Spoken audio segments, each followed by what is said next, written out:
So, yo, it is good to have you. Definitely grateful that you are on the show. My name is Holden Stephan Roy. For those who don't know, welcome to Bridge the Gap. This is the interview show where we take very smart and interesting individuals such as yourself, and we run through your life story and we extract knowledge nuggets, which is just the really interesting and actionable items that we can learn from the journey that you have gone on to create the art and different things that you have done with your life. And part of why we do this is because it's super hard to learn the stories of people in our tier of the world. And when you go to Google's, there's a lot of songs, but maybe not a lot of stories. So it gives everybody an opportunity to learn a whole bunch of stuff, which is really great. Before we get Sure. into that, yo, for real, your albums are wonderful. Like both your albums are wonderful. Like I just got to give Appreciate you that. like praise as an album reviewer before we get into it. There's stories. They're cohesive stories that travel throughout, that tell a journey with songs that sound distinct, fresh, and unique, each approaching individual subject matter, collectively moving along a narrative. Woof! Who the fuck is doing that these days in our All little scene? You know what I'm right. saying? So I have to give you your fucking flowers on that before we get into it because not to say other people aren't doing that, but I feel like what you did is quite excellent and it deserves a whole lot of love. You know what I'm saying? Thank you. I appreciate that, man. I appreciate that for real. But we like to start this off with like a little token question. It's a little bit of a story, and then we're just gonna run through it, and we're gonna Yes. get into it. So Yes. the first question is basically goes like my girlfriend was washing dishes one time, and she was dancing around listening to that Black Eyed Peas song that I got a feeling. Ooh, she's vibing, she's having her thing, she's washing them dishes, and then I was thinking about that song and how like back in like 2010 or whatever, I would be really drunk out there partying, kind of doing the thing in that circle to that very same song. And I was like, yo, wait a second. So this shit that used to be club music, like once upon a time back in the day, has now kind of evolved over time into chores music or exercise music or these different vibes as like time passes, which got me really thinking. And so all that club shit you're hearing today, that's just chores music 10 years down the line. And it got me kind of like, it's a funny idea.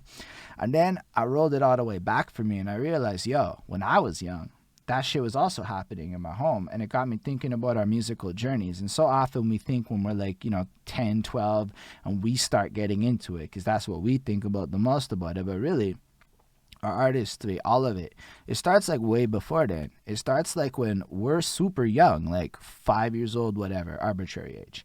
Like in my case, I can vividly remember my dad playing these Led Zeppelin tapes through his like fucking setup with the speakers and the multiple layers of shit. And then my mom had her discos and other kinds of stuff going on. And in the car, they would play Krista Berg for some reason, never anywhere else. That was some car shit. And then like, but all this stuff kind of like fuses together to shape your exposure. Like I grew up with that pop music of being born in 87 and the 90s and stuff. So all of these different sounds, all of these different vibes start creating and paving this like foundation. And then I realized as I talk to people that so much of this part of their life really does tie into who they will become and different things like that. So I Like I was said, hoping that you could walk us through what a Mr. FlipStar was like when he was super young and what the sounds were like and what the technology was like and all of that. Just walk us through that part of your life musically. no doubt. So, both my parents are Haitian. So, growing up, there was a lot of, compas being played in the crib. But my mom, she also loved like French music from Europe, like, Mm. Charles Aznavour and, Jodassin, some of them, right? So she used to play them in the house a lot. I remember when I was growing up. And I remember because my brother and I, one thing that's just like a distinct memory of mine is when my brother who's 3 years older than I am, I remember when we were young, we used to go to sleep all the time to like a French soft rock station. It was called Cité Rock Détente. And we used to fall asleep to that every single night, right? So there are a lot of songs that are, I would say, like from French Quebec as well as French from Europe. And, obviously, what at that point in time was considered, soft rock, pop, American music, right? Like as far as the English side. So I would say that the genesis of my uh, um, affinity for music began with that type of music. And I've realized over the years that I'm someone who I would deem myself as someone who likes to dabble into nostalgia, right?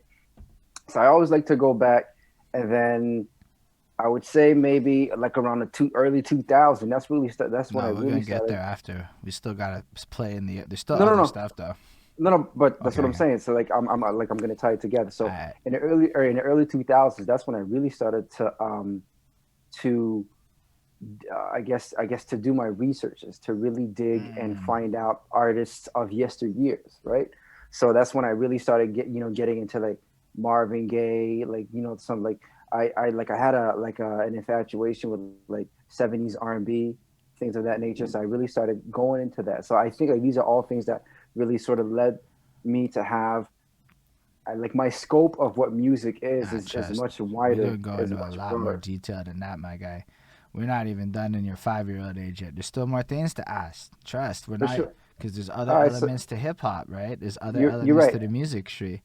You are right. So even before, you know what, you're right. And even before we start jumping into the whole hip hop scene, I remember before rap came, my like, oh my goodness, what is this type of music? It was actually like dance music, early '90s. Like I remember like Ace Mm. of Base. To me, they were to me they were magical. It was like wow, Yeah, they I were. saw the That sun, song's and ageless. like Yo, so it's that's what I'm saying. So it was a lot of that. I remember like there are certain songs that I have specific memories that are tied to these songs. Like if I think of Dust in the Wind, mm, what's Kansas. it? Yeah, there you go.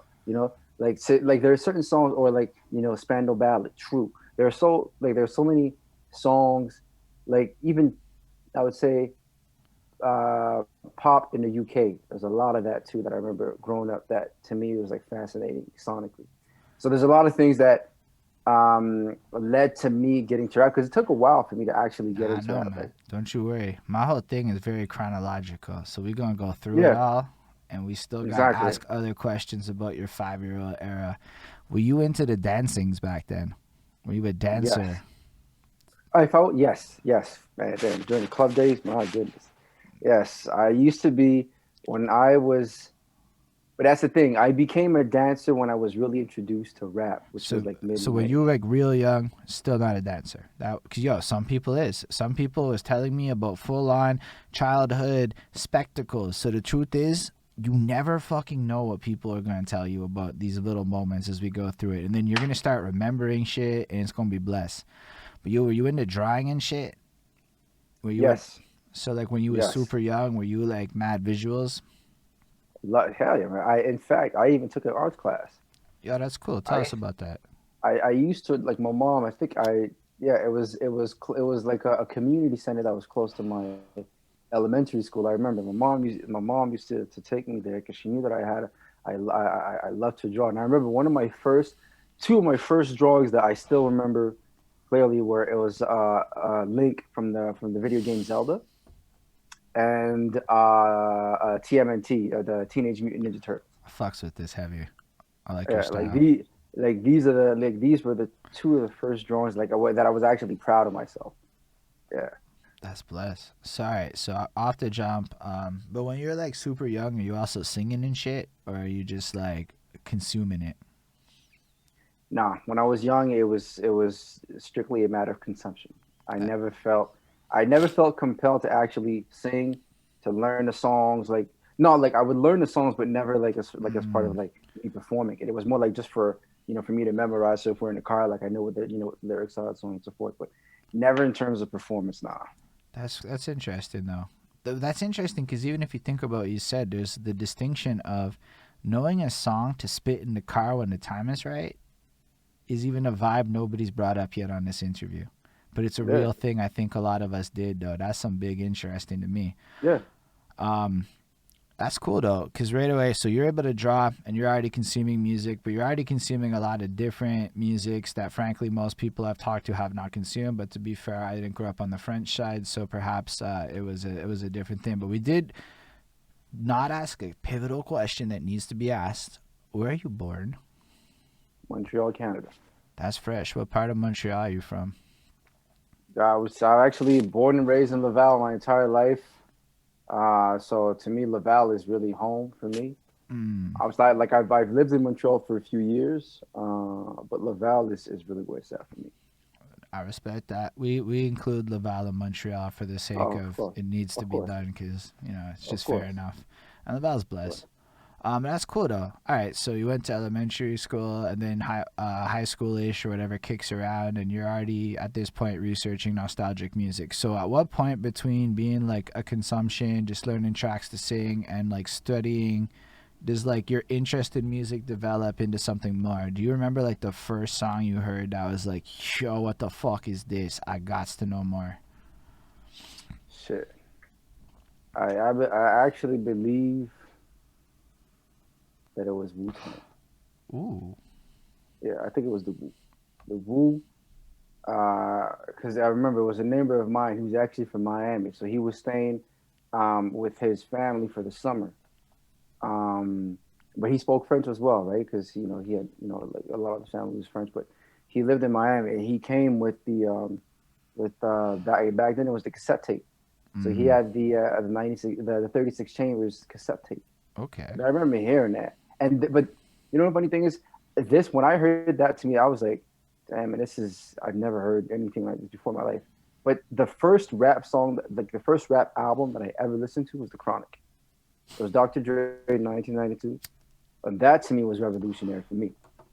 How come? That to me was crazy. I just, well, number one, like the type of sounds that they were using. Mm, You're talking about, the certain drum patterns, and then Dr. Dre was heavy into funk, old funk sampling, like what you would call the Parliament George and Clinton. uh, and George Clinton and Leon Haywood, like a lot of the artists that he would use to sample the music, and then obviously when I first heard Snoop's voice, because Snoop, his voice is so unique. You hear the voice, and it's kind of like, damn, man, he sounds young, but he doesn't. He sounds menacing, but he doesn't. So there's a lot of components to hit, like to the sound of his voice that to me were really interesting. And then You noticed you all pay this attention, like when you're young? yeah. Well, like in hindsight, going back, I was like, Mm, when I was young, I was like, damn, something about this really fascinates, but I could never, I guess, really express it the proper way. But in hindsight, looking back, now I'm understanding that this is what my brain was processing back then. I just didn't know that's what was happening at the time. I really like the way you describe Snoop's voice though, because I agree with you. But I never really thought about it until you said it like that. But that's Yeah. facts. That is exactly what his voice is like. Um, So yeah, yeah. So just hearing that, and then like hearing and then the content that they were rapping about. It was that it was that gangster shit, but at the same time, they were still spitting knowledge. There was a lot of storytelling, so it was just like all of these components that somehow, some way, like they were able to like put into like a big pot, and right. then just come out with that product to me. Like I was like, wow, this is crazy. So then that album in itself really made me want to learn more about rap. And I remember one of the first tapes that I was like, wow, okay, now I understand that there's a difference between, West Coast rap or like rappers from California versus rappers from New York. As when my boy Gino, he came over to my crib because he was sleeping over. I remember we had summer lessons for math, and he came over to sleep for the Friday night to Saturday night, and he left his tape there, and it was a Biggie mixtape tape. So it was like some of Biggie's B sides, and Mm. that to me that's when I took off. Like I was like, okay, you know what, It's not rap even like a rap, Biggie album. It's like a Biggie B sides that most of us have probably not really listened to. yeah, That's and fresh. then that's what really made me want to listen to. I was like, whoa, this is crazy. So yeah, So at that point, you're like, I'm gonna be a rapper, or are no, you? not even. Okay, so No, you're still in. at that point I'm gonna be a rap head. I'm not gonna be a rapper.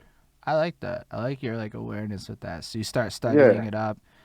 yeah. How old are you in 2000? Like what age are you at around then? Since 2000, so I was like 16, 17. Okay. So you're at Yeah. that point where computers are becoming more mainstream, the internet's becoming more mainstream, and you're like in that fucking area of adopting internet early, I guess. Yes. Correct. That's fresh. So tell us how you would bump music. Tell us literally how you would go about dealing with music at that age with your computer so that half of us can be nostalgic and the other half can learn what it used to be. So shit. I'm trying to remember when I transitioned from Walkman to CD player, Mm. and That that must have been what I think. I think in '98 is when I transitioned. So if you're looking at it from that point of view, I think in '98 is when I transitioned.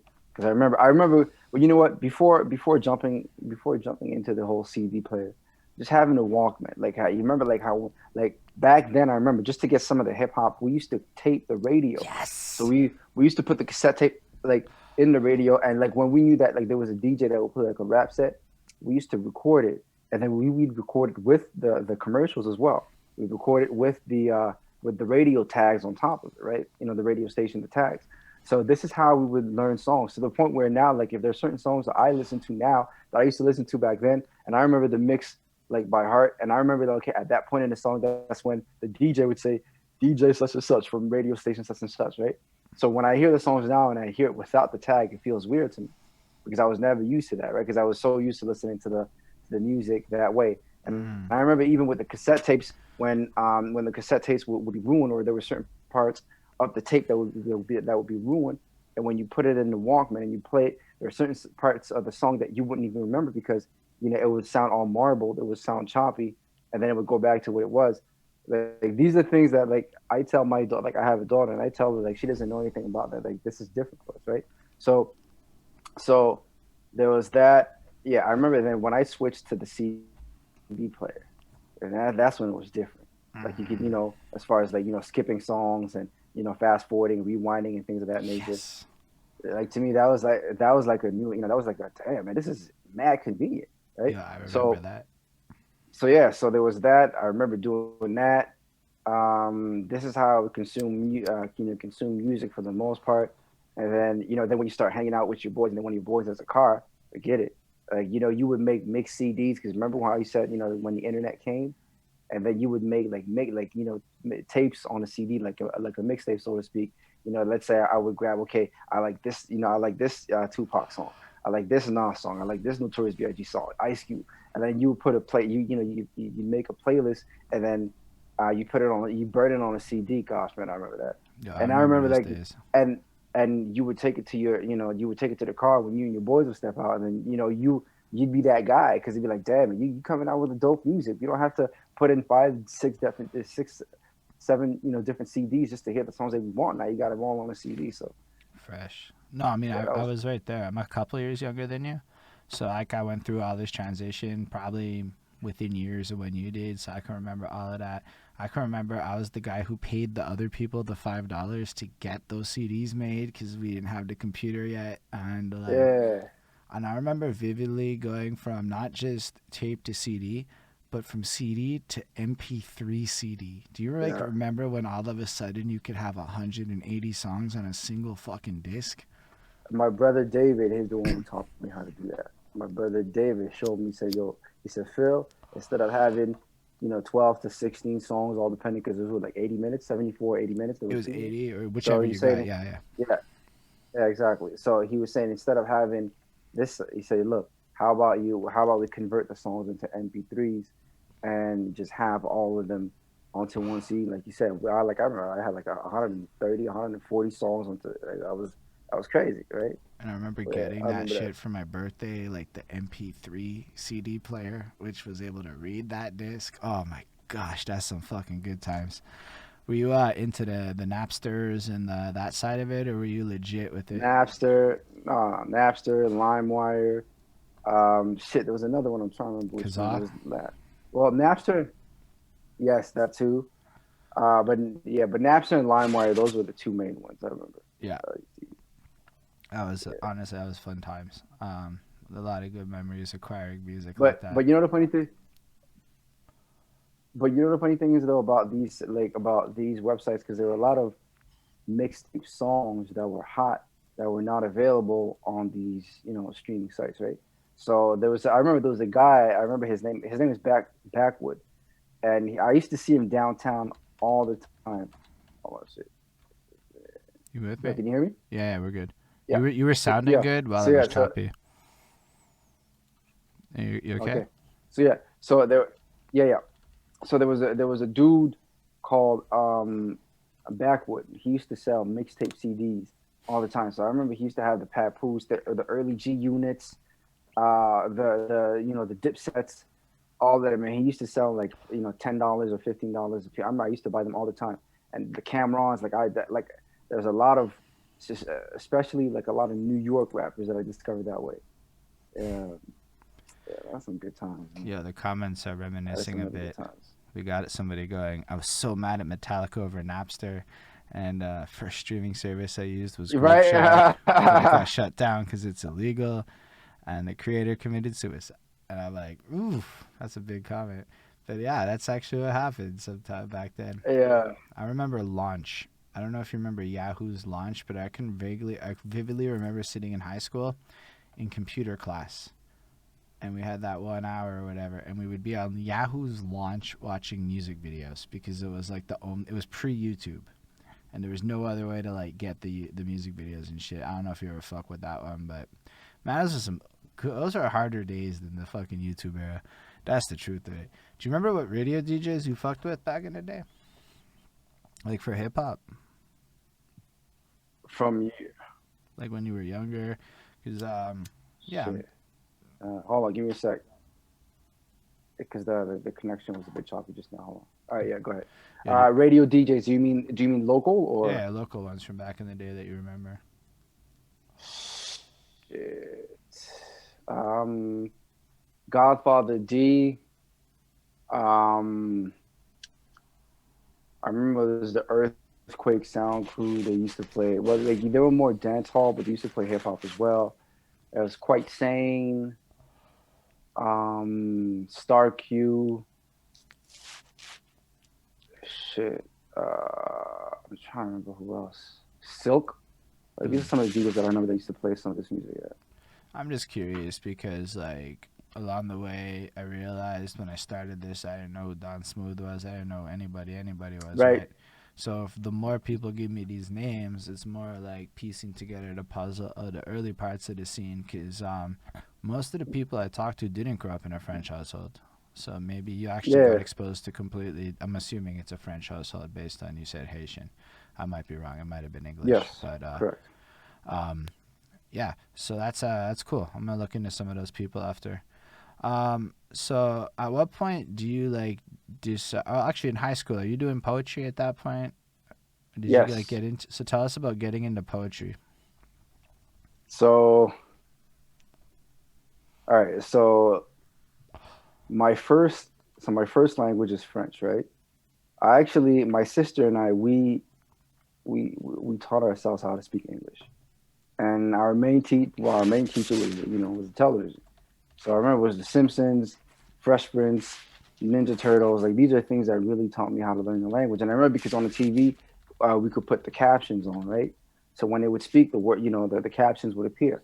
And I've always been like a visual guy. So if I see the words, I know the word, I know like the spelling of the word and so on and so forth. And I would start to understand the context in which the word was used. And then I would take that, and then when I would like listen to rap music, I would hear certain words that they would say, and I would understand the slang, how what the slang meant. Like I would, okay, I get it. This is what it was. But back to poetry, me learning the language, like me learning English, just watching TV, like I became fascinated with the language. So I started writing poetry when I was in high school. Like I started to understand how to make words rhyme. But again, it never dawned on me to say, you know what, I'm gonna do this for music. It was more like just for poetry. Mm. I'm not gonna lie. Main reason I was doing poetry was to get girls and work, right? Hey, If does. if you were a guy, if you were a guy that could put words together, in a romantic way, you fold the letter. I remember like there was a special way where you could actually fold like handwritten letters to girls. You handed it. I would hand the letter, and then she would read the letter with a nice poem. I was good, right? So that's what it was. But then I remember back when I was in Dawson, I was in class, And that's when I was like, you know what? Let me write a rhyme. And I remember writing my first rhyme in class. I can't remember which class it was, but I remember writing my first rhyme in class. Hold on, give me a second. Yeah, I remember writing my first rhyme in class, and I was like, okay, you know what? I like this. So like I would write it, I would write some rhymes. And back then that's when we used to write it on paper. Right. Like I'd have to check in my boxes. I think I still have like a envelope with like a bunch of like a handwritten rhymes, right? Um, so yeah, so that's how like the idea to become a musician, so to speak, an artist. That's where it stems from. It started with poetry, and then it got into rhymes. But mind you, I wrote rhymes like in the dark for, for years. It was like for years, no one knew. Like I would just write, I would just write. I would write for fun. A few of my folks knew, and one of them, there were two guys. They're named Sun and Rage. Gosh, I think K2G was the name of their group, and I remember they asked me to feature on one of their songs, and that was my first time recording an actual verse. I listen to it now, gosh, I'm disgusted, but again, it's So how humble did you guys beginnings. Right? record? How did you record it? Like, did you go to a studio? How did you go It about was that? actually it was actually at his crib, but he had studio equipment. But again, it wasn't like the studios that we see today, right? So, Right, right. he had the mic. I don't even think he had the styrofoam on like the foam on the walls, to conceal the sound. I don't even think he had that. But I remember going in there. I remember going in there and recording the verse, and it was just a few months ago. I actually went back into my emails to listen to it. I said to myself, God damn, man. I obviously, you appreciate the evolution, right? But you just say shit. Like this is not, something that I would have actively put out saying, listen to my shit, listen to my shit. But again, it's fine, right? It's all part of, as an artist, again, humble beginnings, who you are, where you come from, and how you've evolved over the years. Nah, I appreciate that. Just on the subject of like going back, I realized I had all this old shit that was just like floating. So I put it together and made a project called Hold These. So I Nice, took that man. bullshit that you just cringed at and I said, let's all cringe together and I'm gonna put it on Spotify. I made the beat on that first one I put out. It is awful. But fuck it. It's like a time capsule, right? Like people like that. And I think people appreciate hearing those things. They're like, "Yeah, look at Oh, you. of You're way course. better now." I'm like, "I know I'm But way better now." uh, you know, but that's what it is. And not only that, like I said, when you look back and you realize, okay, like you said, I have improved. I have made a difference. I have made a conscious effort to I guess improve your craft, right? To be better. So yeah. Yo, my voice used to be like so flat and monotone that it was like disgusting to listen to. I couldn't even hit like a note. Couldn't do shit with it. It's just like ba ba da ba ba da ba ba da ba ba da ba ba da ba ba. And it's like, oh my gosh, I don't even know how to like be as bad as I used to be if I wanted to. You know? Yeah. Oh shit! No, I hear you. I hear you, man. I hear you. I hear Um, you. nah, but that's dope. Stills. So around when did you make that first track? Was that in high school? Was that after high school? Or no, you said in No, it was Dawson. college. So Yeah, Dawson. college. So college, when I was in college when I actually did my first recording. Um, shit. And I remember when I was turning 22. I'll never forget. And I wish someone had, because I think they. So I remember like I was turning 22, so it was my birthday.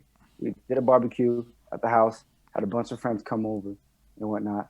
And I remember I had written a verse like that I had been reciting for a while, but like I was spitting it a cappella, right? And I remember we were in my driveway, and it was like maybe about eight of us, right? So we all formed a circle. It kind of felt like a cipher. And I remember I was spitting the verse, right? And I think someone filmed it, but I can't remember. But anyways, I was spitting the verse, but I remember like, and everybody was like, oh, oh, oh. But I remember not remembering the last two lines. I was like, ah, shit. Then everybody said, ah. And I remember because I like the verse was something like, the name was X Flip. I just turned 22. something, something, something. I'm a drive a Bentley coupe. Like it was just, I remember these words from the verse, but like if you would have asked me today what the full verse was, Yeah. I can't remember. I think I remember there was something about Paul Pierce in the verse. But yeah, so that was one of my first experiences as far as letting other people know that I rap, because they're like, oh shit, you can really, this is something that you do. I But fucks with that. again, for years, I stayed in the dark. I would just write like at work. I would just write bars, like I would write bars. I would write bars, like I would write, but I would never. I don't think you understand. Well, maybe you do, I do. I might. because you're an artist yourself. But I'm also an artist who But only I'm started at saying, 25. So I also kind of know what it is to not tell people and to work on shit and to just kind of do it. So I kind of get what you went through too there.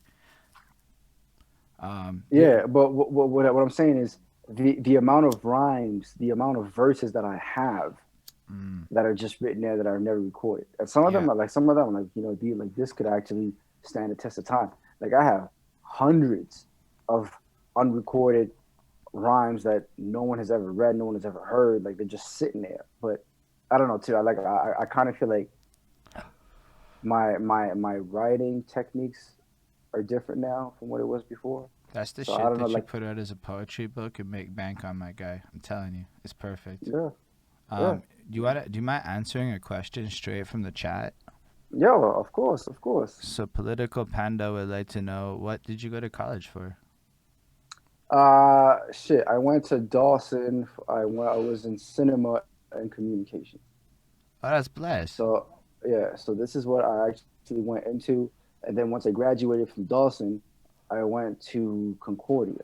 So I just gotta I break went. that down right quick because he's from the States, because they Oh, don't okay, know what okay, okay, CEGEPs are. So we okay. have this thing between high school and university called CEGEP, which is like pre-college. So it's like the equivalent of grade 12 and the first year of university. And then we do 3 years of university in That's university. right. And our That's right. colleges are not the same as your colleges, because I found out colleges in America are basically the same thing as universities, but in Canada a college is a trade school, whereas a university is the university. So it's actually, anyway. That's right. So there, clarified. That's right. um That's yeah, right. he says you have a good speaking voice. I feel it. You do. It's fucking wonderful. Th- th- th- thank you, political panda. I appreciate that. So I did cinema and communications, Dawson. Then I went to Concordia. I wanted to go into film production. The only issue was I remember it was only 66 seats available per semester, and they Mm. had like 2,000 applicants, right? So obviously the chances of actually being accepted in that program were, I don't want to say slim to none, but they weren't very, they weren't very high probability of actually getting into the program. So I settled. I can use that. I settled for film history. Okay. But film production is really what I wanted to go into, right? So after 1 year, I realized that film history wasn't really for me. It's not what I wanted to do. But now that I think about it, it actually helped me in some of the things that I think of now. But um, so I did that. Then I did what, a sabbatical for 9 months, like for like a full semester. I did a sabbatical. I worked, and then I joined a private college called O'Sullivan into video production. Okay. That shit was expensive as hell, but I went in there, learned like start and try to become like a jack of all trades when it comes to film production. So editing, camera work, lighting, sound work, script writing, and so on and so forth. So it was like a kind of like a global look of what video production consists of. So this is what I went into. But I always knew that I wanted to do something with the arts. I Mm. always knew that I felt like I'm an artist at heart, and that's when I got into video editing. So that's why, like, when it comes to like every single video that I put out, I've edited all of my videos. Yeah, that's blessed. Like I've edited all my videos, and this is off of what I learned. So yeah, this is what I do, man. I like that. I'm not gonna lie. I can't video edit very well. I'm very lazy for that side of life. I'm real into business strategy. I'm not real into like video editing. So I See, appreciate it's the that. opposite. But like, I also appreciate how much. It's the opposite. I'm like into the whole. Oh my god. Yeah, no, I just it's cool though. Like I realized No, it's no, go different ahead, go because ahead. you made beats, I believe. Because I'm pretty sure that's your tag. I mean, is that you that made Yes, the beats? Yeah. So like, you make the yes. beats, you do the production. Like, do you cook? Funny you say that. I was actually starting to. I actually cooked uh, one of my first meals yesterday. So no, I'm not a cook, but I'm learning. Like, I'm do you have learning interest in it? Because like, what I started a little noticing bit. is all the people I know who make beats started becoming fucking food porn motherfuckers this year. A None of little the bit, rappers I a little know who bit. don't make beats, none of us became food porn people this year. And I'm like, oh, look at that. Nah, Those of us that hate a editing, little bit, I don't know a if it's little like, bit. To be honest, a little bit. It's actually good. What is it? Goodfood.ca. They mm, send you a box with all the ingredients, yeah, I tried everything that that one you time. need, everything that you need, plus the recipe. So yeah, man, learning. It's not my passion. I'm not gonna lie, because I don't have the patience. But yeah, man. Nah, that's still, you make beats, you do all the video stuff. When did you get into production? Was that like an off the jump thing? Were you always interested in that? Or were you like, did that come like later in? So my first project, I dropped my first project in what 2015, right? So yeah, my first double project, which was best kept secret, next best thing. That's when I first dropped my first project. No, I hadn't on that specific one. I hadn't produced any songs. Okay. I like I had like it was only for the follow up. That's when I really started. Okay. For the follow up is when I really started producing a little bit. When I started dabbling. And the reason why is because I was searching for a sound that I couldn't find when I was looking for beats. I Mm, was looking for a specific sound that I really wanted to say, you know what, like I want a song like, see, for instance, like We All We Got, right? So this song, here's the backstory for We All We Got. I wanted to do a song that again would represent Montreal as a whole. I wanted to do a song that I would get other artists to come and jump on my shit. I had asked two producers to produce a beat for me. I told them that I wanted to. I had used one song as a reference song, which was it was two songs actually. It was oh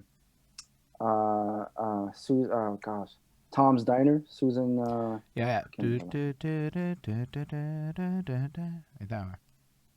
I don't remember who sings it, but it's Tom's Diner. Very good, exactly. So Tom's Diner.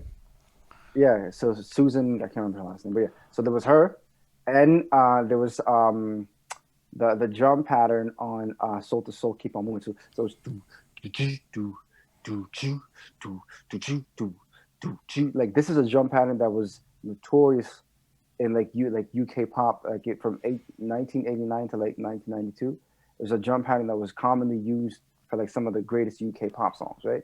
So Susan Vega, thank you, thank you, That's thank it. you, thank you, Lady Friend Bonnie, thank you. So so I wanted to. So I had asked two producers, right, RNG Music, and I had asked this dude called the Patriot to be able to see if they could, make like to sort of fuse the two sounds. But I guess their schedules were made. Their schedules may have been a bit too hectic at that point that they couldn't. So then that's when I said, you know what, man, fuck that. That's fresh. Let me see what I can do. So I started playing with sounds for a while. I started playing with sounds and so on and so forth. And I was like, yo, I really like how this is coming out. So I started getting really excited. So when I got really excited, I said, okay, I'm gonna use this beat. So then I did that. I sent the instrumental to a few Montreal artists who are now on the song, and they were like, yeah, I'm down. And I told them I will shoot a video for this song, so be ready. So that's when I was at like, I would say that was probably my peak as far as production, because I was really into it. Just like the other song that I produced on that album on 2018, the follow up, which is King of the North. I was so knee deep into Game of Thrones and the King of the North scene. I was like, yo, I love this scene, and just the melody that they use. So I went on YouTube. I was able to find the melody, that like the orchestra with the melody. Boom, I ripped it, I chopped it up, started adding some drums, snares, hi hats, and so on and so forth. And I was like, I liked it because again, instead of me relying on someone else, waiting for them to say, okay, what they send back, am I gonna like it? Am I gonna dislike it? Maybe because I had the vision in my head, but maybe they're not seeing the same vision that I had. So I was Right. able to really get that. So that was really like when I was at my peak, as far as production is You know concerned. what's But I wanted to crazy do, about those but I two wanted, tracks? Those yeah. two tracks are the two tracks I was the most stuck on before I listened to your album. Like, yo, shout out Willie World for the fucking subscription. That's some money shit. Thank you, Willie. Woo! That's fucking great. But yeah, so those two tracks, I swear, are the ones that I was like, yo, it was the King of the North is the first one. That's I hit you up once upon a time. I'm like, yo, this sounds fire. If you remember Yeah, way back. I recall. I recall. I remember. And then the second time that happened to me where I had to hit you up was the fucking other one. I can't remember the name right now. We're all we got, and that was the Yeah, second we time I got. had to hit you up. And those were the two that like fuck yo. You don't understand how many times I've listened to We're All We Got. Probably like in the ballpark of 20, 30, easy. I love And that shit is that. 9 minutes long, people. Okay, okay. So you're listening to the album version? Yeah, yeah, for sure, for sure. Yeah, I don't know why. I didn't even know there was a music video. Oh, for real? Yeah, I didn't even Dang, notice. that's. Oh shit, yo, you have to watch. Yeah, I'm that. going to, but Okay, that video. Just a quick sidebar. That video took me 9 months to produce. wow. Yeah, I'll definitely Let me watch it. let me tell you why. Okay, I was in a race against time. The reason I wanted that video had to come out on May 17th, 2017. Okay. The reason why is because that was Montreal's 275th anniversary. Mm. And because We All We Got was a song that was made to represent the island, for 9 months, I took my boy's camera. I drove around the city from end to end to grab landmarks, to grab important buildings, to grab different metro stations, and so on and so forth. I don't think you understand how long I used to. I kid you not. And again, I'm sorry if I'm incriminating myself by saying this. I used to drive downtown with my sunroof open, holding the camera with one hand outside of the car, and driving to grab some shots of some of downtown's skyscrapers and so on and so forth. Yeah, I honestly, I did love some it. I did some crazy, like honestly I lost my mind doing this video. And then when it came to the editing portion, because I wanted to include, I went to grab like all kinds of like different like crazy graffitis around the city. I was like, anyways, like when you watch the video, you're gonna see like I drove from end to end for months. I went to the Old Port. I went to DDO. I went to the East End, RDP. I went to Lachine. I went to LaSalle. I went to Rosemont. I went to Onsic. I went downtown. I went Point Turn. Like I don't think you understand. I went for 9 months. I kept driving and driving. Like I would take days and I would just go and just shoot, shoot, shoot. I don't think you understand. But that video, and then again, the reason why there was a race against time is because I really wanted to make sure that I would be able to finish the video on time. I used to bring my iMac to work to edit while working to make sure that I met the date. I respect that. Like that's how maniacal I became, making sure that that video came out that day. But No, I was able to meet my deadline. Like to me, I feel like when I'm really under pressure, and that's when like my yeah, skills are the sharpest. So yeah, no, that video. Honestly, I urge you to watch that video. That I'm going video, to. I don't think about music videos often. I know it's crazy, but I did a lot of album reviews. I can okay, remember like 15 music videos from the hundreds I've watched. You start yeah. watching shit music video after shit music video, and this is no disrespect, but like, how many times can you really watch Buddy in an alleyway or Buddy in an Airbnb or Buddy over? Oh, for sure, for sure, for sure. And And I agree. And I agree with you 1,000% with that. That's why my team and I, shout out to Wise I Eye, know, but I shout out to did Right Focus. watch your two other recent ones, so I made an effort to watch a couple of your shits. So I did see the fucking We Vibing because we were listening to We Vibing, and then I saw there was a music video to We Vibing. I'm like, well, I mean, Yeah. fuck, we may as well, which is nice. And I know I cycled past wherever you shot that before, but I can't place it exactly. But I know I've cycled around that area. Which one for The We Vibing, like I know I've been wherever that Just shit was. Vibing? Yeah, yeah. Yeah, no, Just Vibing, Just Vibing obviously was shot at my boys the barbecue. Well, barbecue was a baby shower rather. And we shot that by the bridge by the 25 the Yeah, bridge of 20 the 25, yeah, that's what we shot it. But yeah, so there's that. But that's the thing, like as far as like music videos, like you said, because how many times can you see someone, you know, in an alley rapping and so on and so forth? Like we always try to see how can we push the envelope artistically as far as dropping visuals. So we always try to you know to go left when everyone else is going right.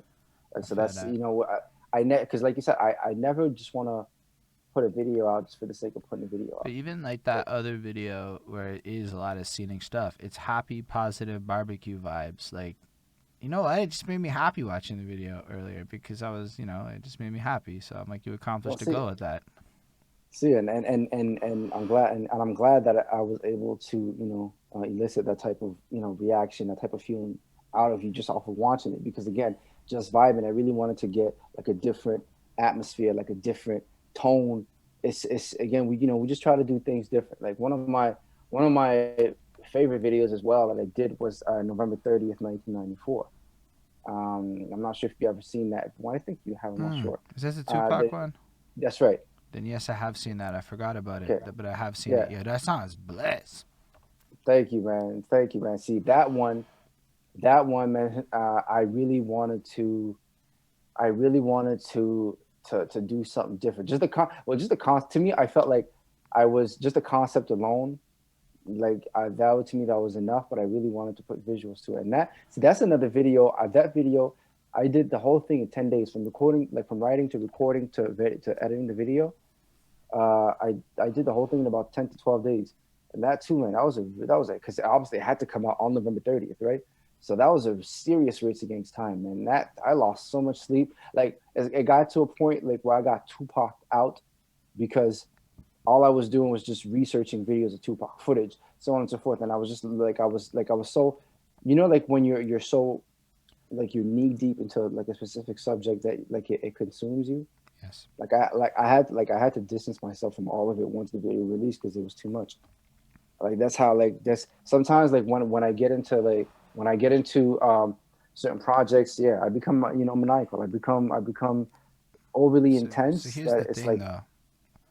Your shit. I haven't heard all of your shit, obviously, but I heard what's on Spotify because I'm a Spotify guy. And it is nothing that's bad.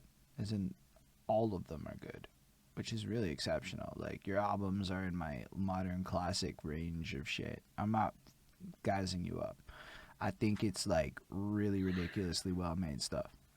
thank you, And the sir. new one, Appreciate that, which man. we'll get to. But like even the new one just followed up, and so I'm glad I listened to the older one first, and then I heard the new one. I'm like, okay, like it just elevates. I know you have other projects, and I know you started in 2015. But let's go back a little bit to like you just did your first track and whatnot. What happens after that?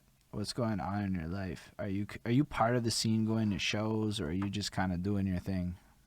Do you go into video production world? There's so many unanswered questions. All right, let's go. Let's go. So, video production.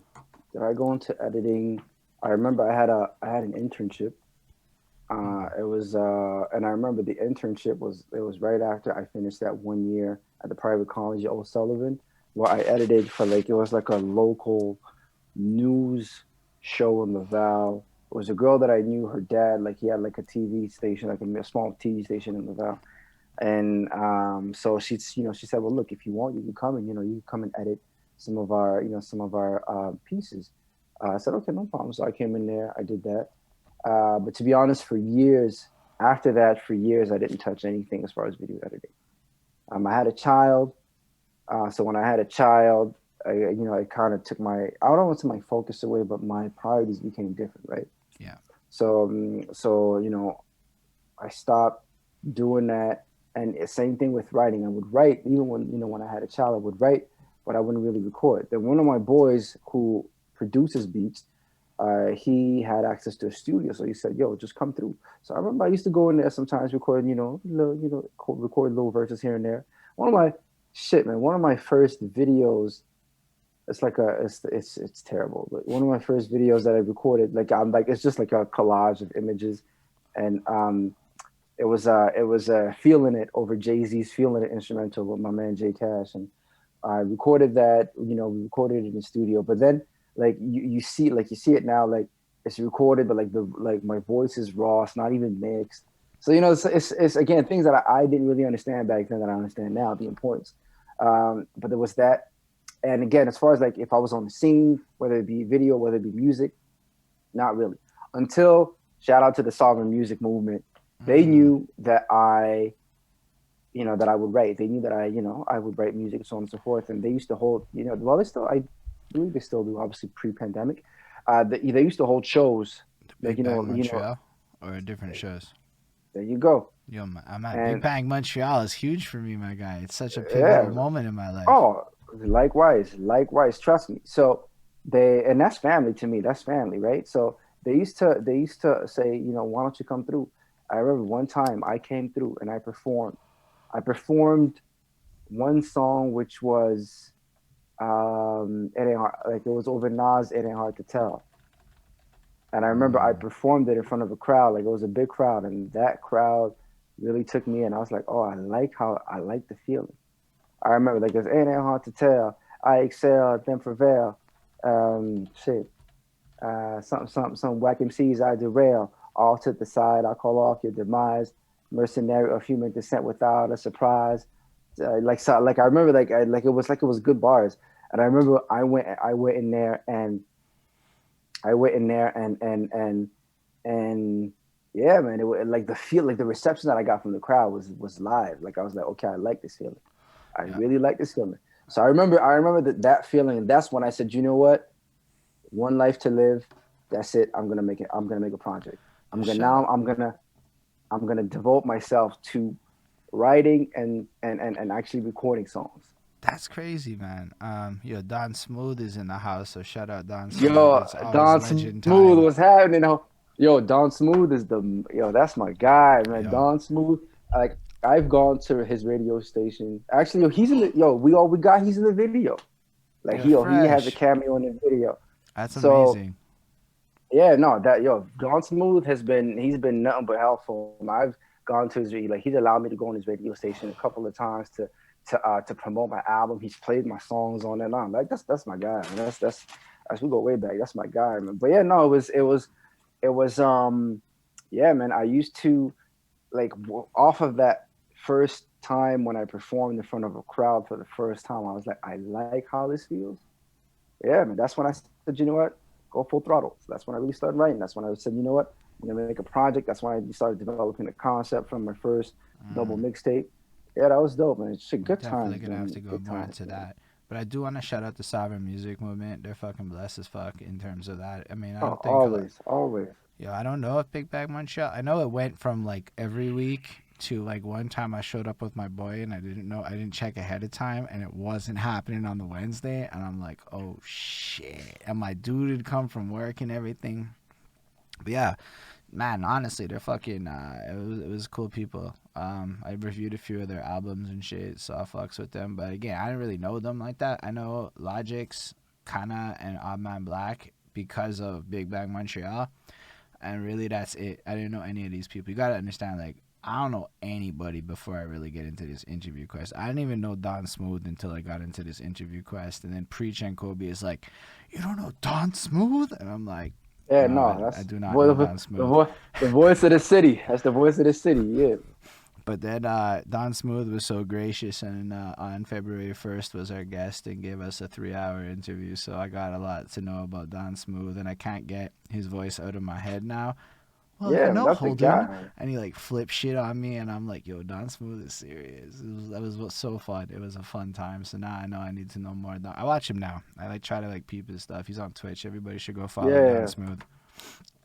Um, Anyway, so that's fresh. Tell us about how you got this double mixtape, because that's big. That's a big start. That sounds like you did a double album in mixtape format, and I believe that it had a concept or something, because you're Mr. That's FlipStar, so right. I just assume it was well constructed.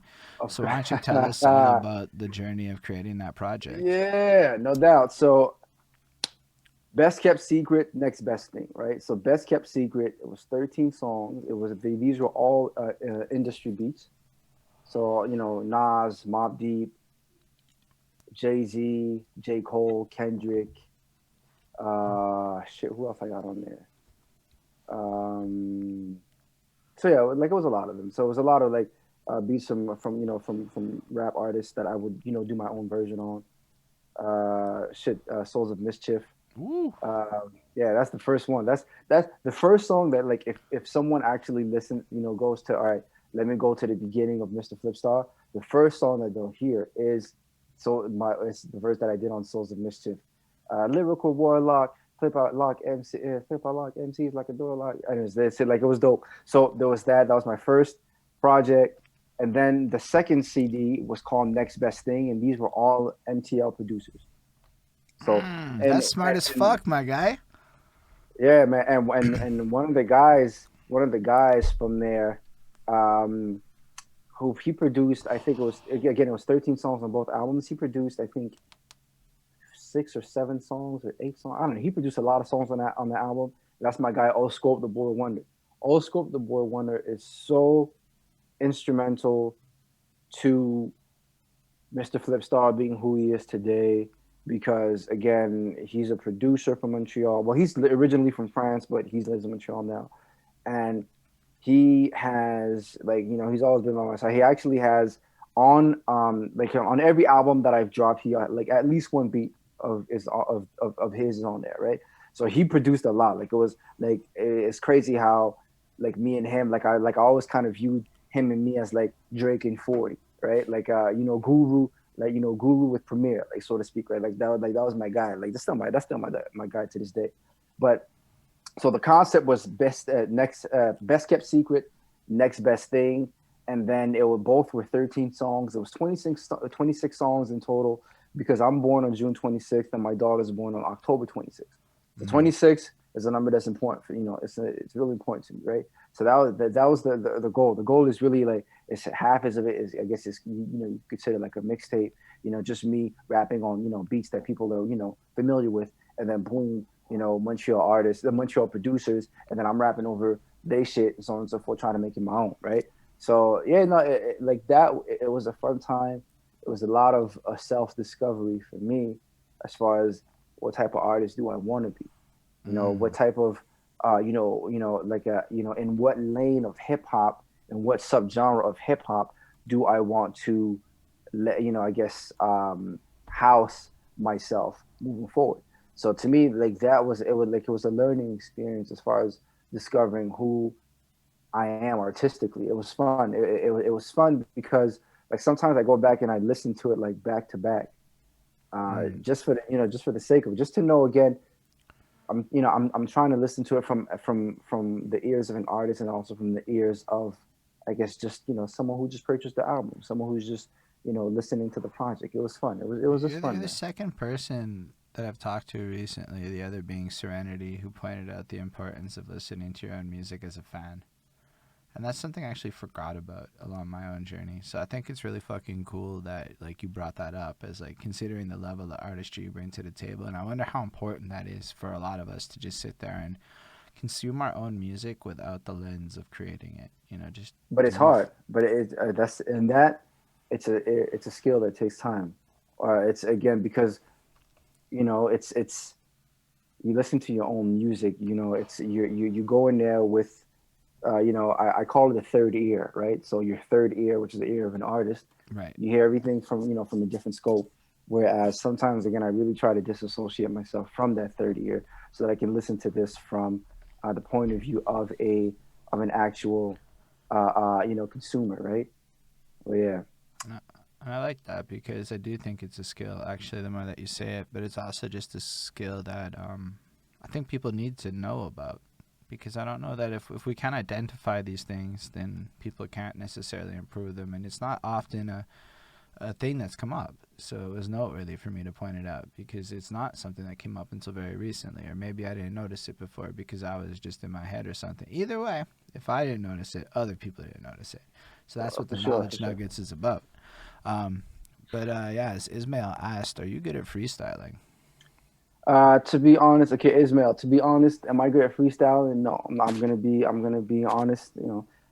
I've never really taken the time to hone that skill. I've always been like a concept writer. I've always been someone who really takes time to, like I can write a verse fast. Like, I can write a verse extremely fast.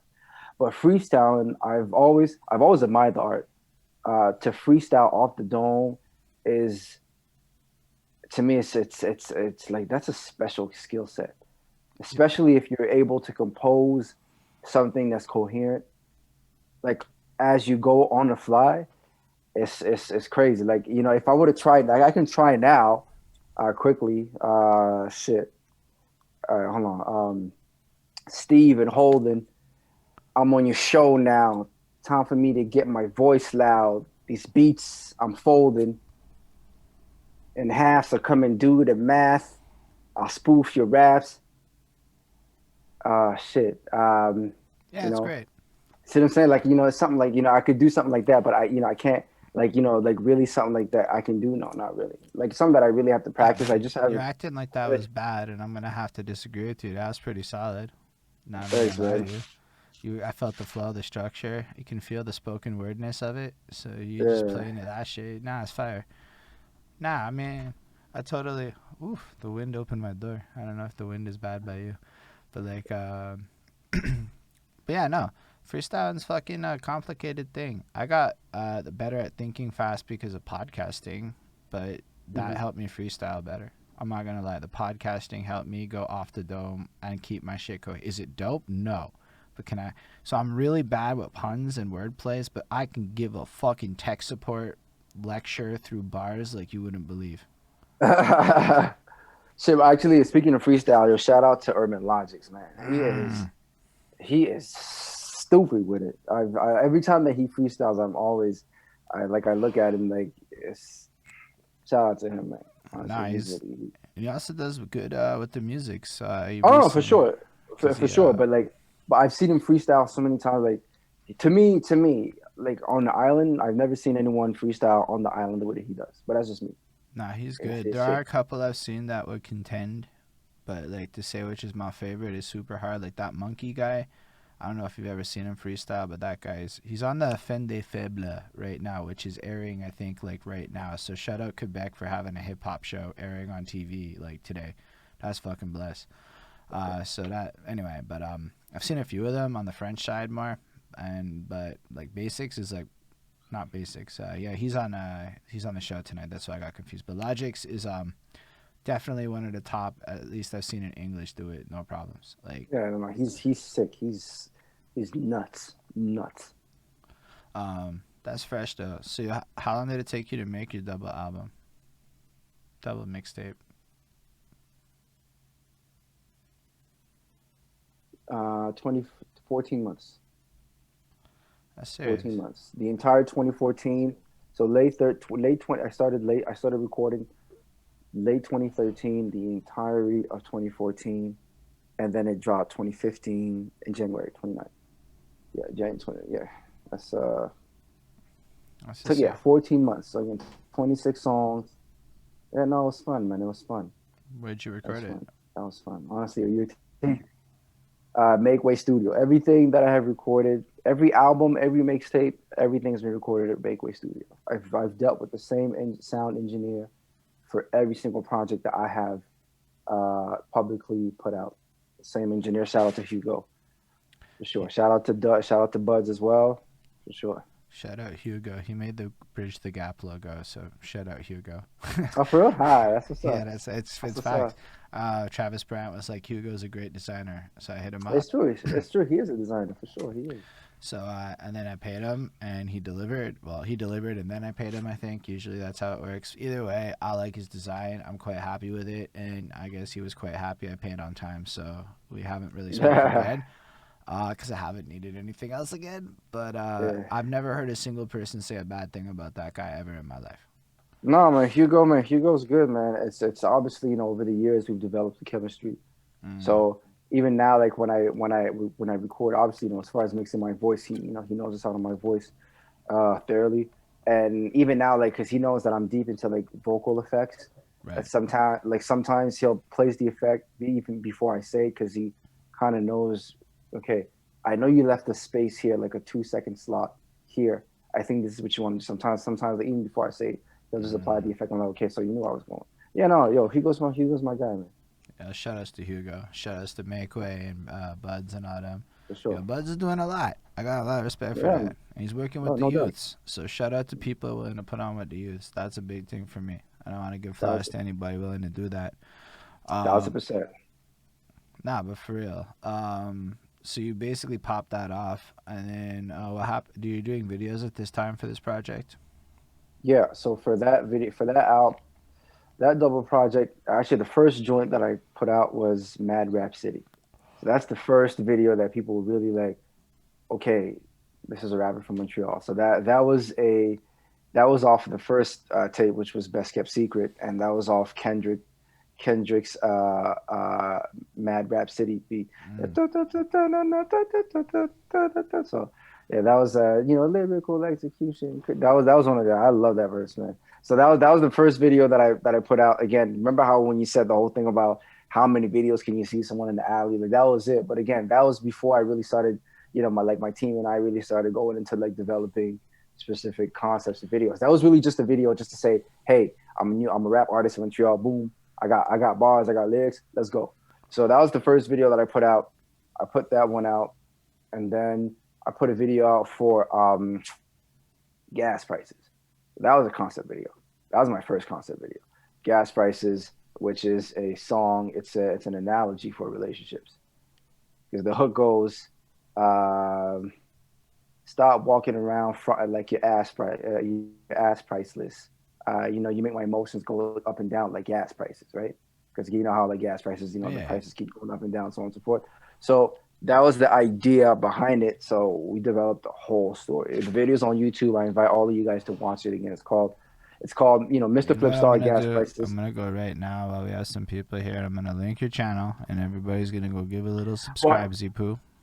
actually, wait. So that because side note that the actual channel that we use now only started in 2017. This one came out on like my boy's channel, so it's not the same. So my channel is actually Nerd Cool Table Records. That's the channel on under which we drop all of our videos now. But gas prices is on the previous channel. I'm gonna just go find So gas same thing. prices as well, and then I gave them your Hmm. channel anyway because why the fuck not, right? Right. Gonna For go sure, send for that sure. over there. Subscribe.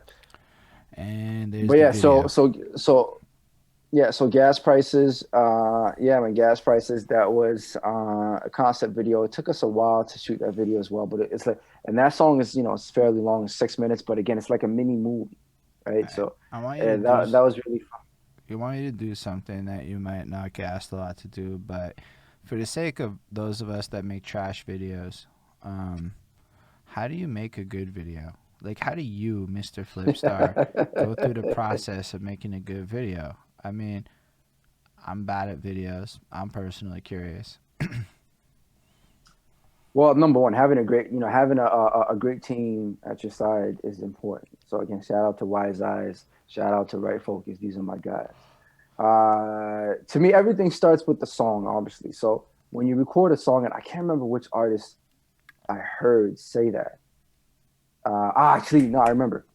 I was actually listening to an interview from TDE artist Reason, and he was saying that Kendrick told him that when you make a song, try to visualize a video when you write the song. Mm. And by the time he said it, that was something that I was already doing myself. So I was like, okay, I like that. I like that I'm thinking along the same lines, right? So I everything starts with when you develop the concept for the song. So when you write the song. So I always should write a song with trying to understand, okay, can you shoot visuals with that? Once that is done, I present that to my team, and then you try to develop a concept for the song itself. Okay, so what can we do for how can we shoot a video? So then obviously so now we have like a whole storyboard. We have we think of locations. We think of aesthetically camera movements. Do you foresee any effects being added to this video, so on and so forth. So we really try to again artistically try to push the envelope. And then when it comes to editing, I use Adobe Premiere, which I would say I'm well versed in. I use Adobe Premiere, and then that's what we do. So like it's having a great team by your side is important. The song itself, the concept of the song, having a song that where you feel like you could attach some visuals, and sometimes the visuals may not even have anything to do with the song per se. But again, sometimes we really just want to go against the grain and try to create something that makes sense when you merge the song with the visuals. So that's really it. It's really just we sometimes it's sometimes it's not necessarily go with the obvious. Mm. Just try to push the envelope. So that's something that that we've been really working hard at doing, and I think that we're succeeding with that, and we're going to continue to push the envelope even more. Come as far as 2021 is concerned, for sure. Yeah, I believe that. I'm not even worried about you pushing the envelope. I think everything I heard from you is stellar, and I see your marketing, so I'm aware. I must say this: there's one person who can tag me in some shit and it doesn't annoy me. It's Mr. And that's Flipstar. me. Yeah. Let's go. I like that. No, Let's but do it. Let's mostly it's go. I like okay. that. Look. I get tagged in a bunch of shit, but when you get tagged in some shit and it's like 5 TV theme songs and Mr. Flipstar's rapping as good as any shareable piece of content would be, you're like, okay. And from a UX perspective, because I'm a user experience guy, he adds the lyrics, which just adds a little charm, making it a little bit more of an engaging video. Because let's be real, sometimes you don't really want to listen when you see some shit on Facebook. You just kind of, okay, you just want to have the little aid because you're feeling lazy. Yeah, he holds you down like that. And I'm like, shit, if he's going to put that much effort into making it that easy for, if you have 60 seconds of time right now, or whatever, every fucking time, fucking cheesy Yes. ass charity fucking content there. And I'm like, fine, I have 60 seconds of time. And it's never disappointing, so I don't really mind.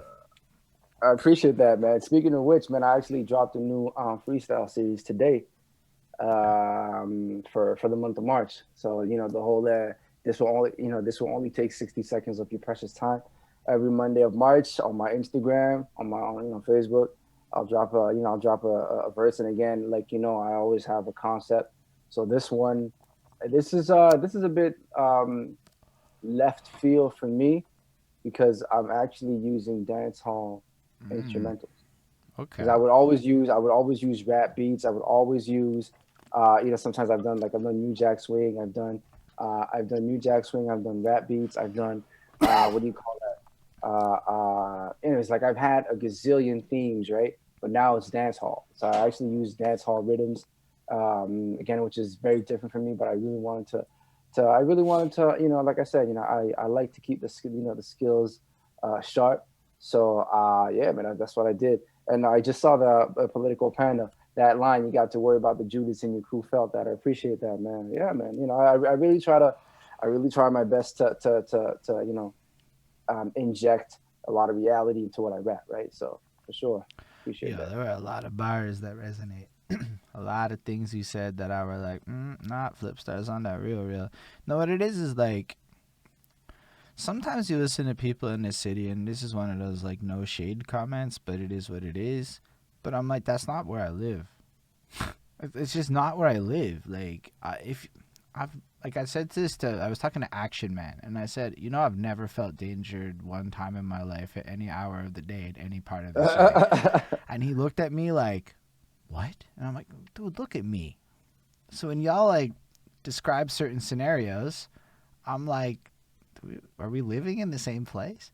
I never had that like cognitive dissonance listening to your music because for me it's a sense of cognitive dissonance. That's what I've been able to isolate it as. It's not that I don't believe the shit exists. Of course it does. Otherwise these people Yeah, for wouldn't sure. fucking rap about it. I know enough people who've been involved in enough things, etc. But like I don't think it reflects my life in any way. So it's always been hard for me personally to connect to a lot of these things in a real life Montreal way for me when I think of what Montreal means to me.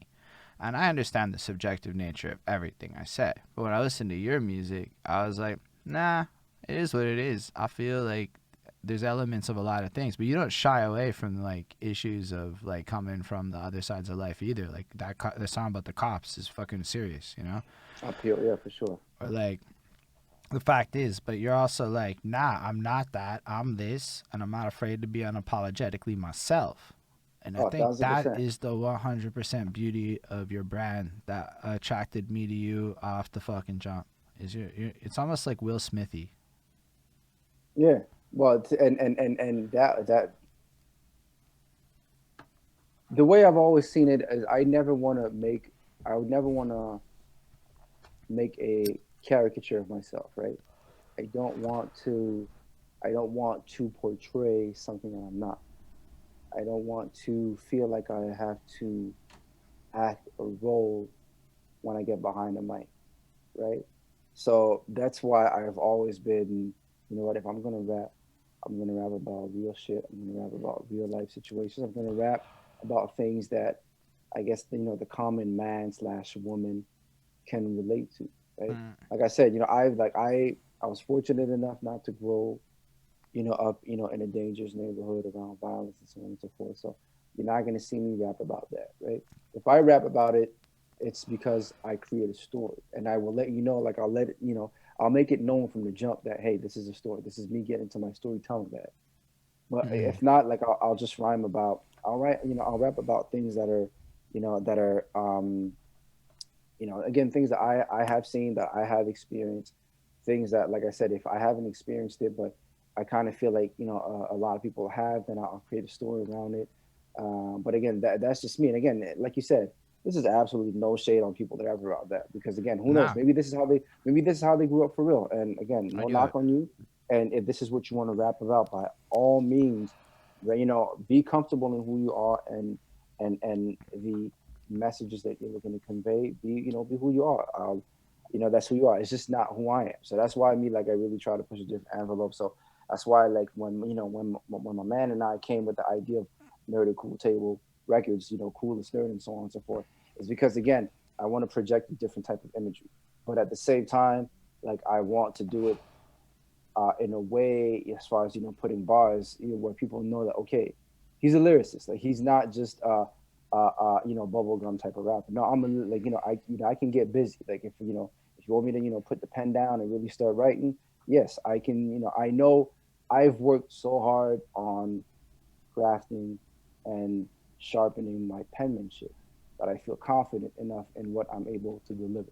So, if anybody wants to, quote unquote, get in the lyrical ring with me, I will never shy away from that, because again, I know that I've worked hard on it, right? And so, yeah, man, this is who I am, man. Nah, I appreciate that. Stills. I mean, I saw you do that contest recently.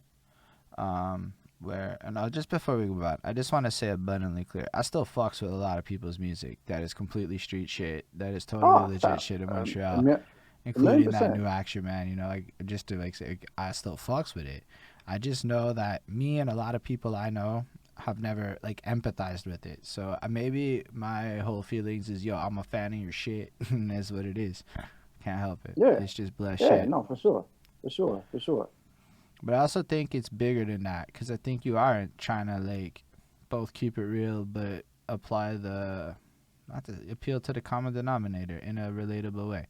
That's just good marketing. Like, it's not meant to be shade or whatever. It's just that's fucking excellent. Like, to me, that's pristine artistry. Like, if you can find a way to say what you need to say, but make it palatable and listenable to a lot of people, that's like top tier shit. Um, yeah, froze. I don't know. Oh, there you are. Cool. We back at Yeah, it. That's dope though. So you basically put out this mixtape at some point. And then, and as far as the bars coming, I remember I was gonna say, I just watched you do fucking Smoking Ink's Clash contest or whatever, where you went against OG Verbs and held your yeah. own. That your entry, dude. I might be wrong, but you put the caption, because if you're caring about everything, oh, y'all want bars or whatever, and then you let the beat ride, and then you fucking say the first bar, let it ride, say it again, then you toy with the almost like you're dangling with people, but flexing what you can do with rhythm on one bar, and then you unload. And I don't know if that was what it was, and if it was that deliberate, but I enjoyed it because it's almost like you're goofing on the concept while then unloading on it. And with Upon which I enjoyed that very much. If that's what you were doing, if not, that's what I took from it. So it was fucking blessed. No, that is exactly what I was doing, and I wanted to, again, because I was, again, and shout out to OG Verse, man. To be honest with you, I had never heard of OG Verse prior to this contest, and I was impressed. I was impressed. I was impressed. I remember, because I wrote in the comments, like, to me that's Big Pun reincarnated. Like, it was his verse. I was like, okay, okay. But yeah, no, honestly, like, that verse to me, like, I was again, I have my own personal feelings as far as like the final results. To me, and I'm gonna be as honest as possible. To me, OG Verbs, he deserved to win. So to me, I felt like his verse was better than mine. I have no shame in saying it, but to me, I felt that after him, there was no one that could really touch me. But that's just me again, and I may obviously I'm biased because I'm me, but that was just me. But I remember when I wrote the verse, like I really wanted to, and I was reading the comments and people were saying like it's a bit unorthodox, and I actually I actually take pride in that. I take pride in the fact that it's unorthodox because Yeah. it shows to you that I don't rhyme like the rest of like the verse I say like what did I say? I say I'm borderline sick, eat the cake like anime, I'm animated, Dude, I borderline fucking sick. love that shit. I like. Oh my gosh, dude, you don't understand.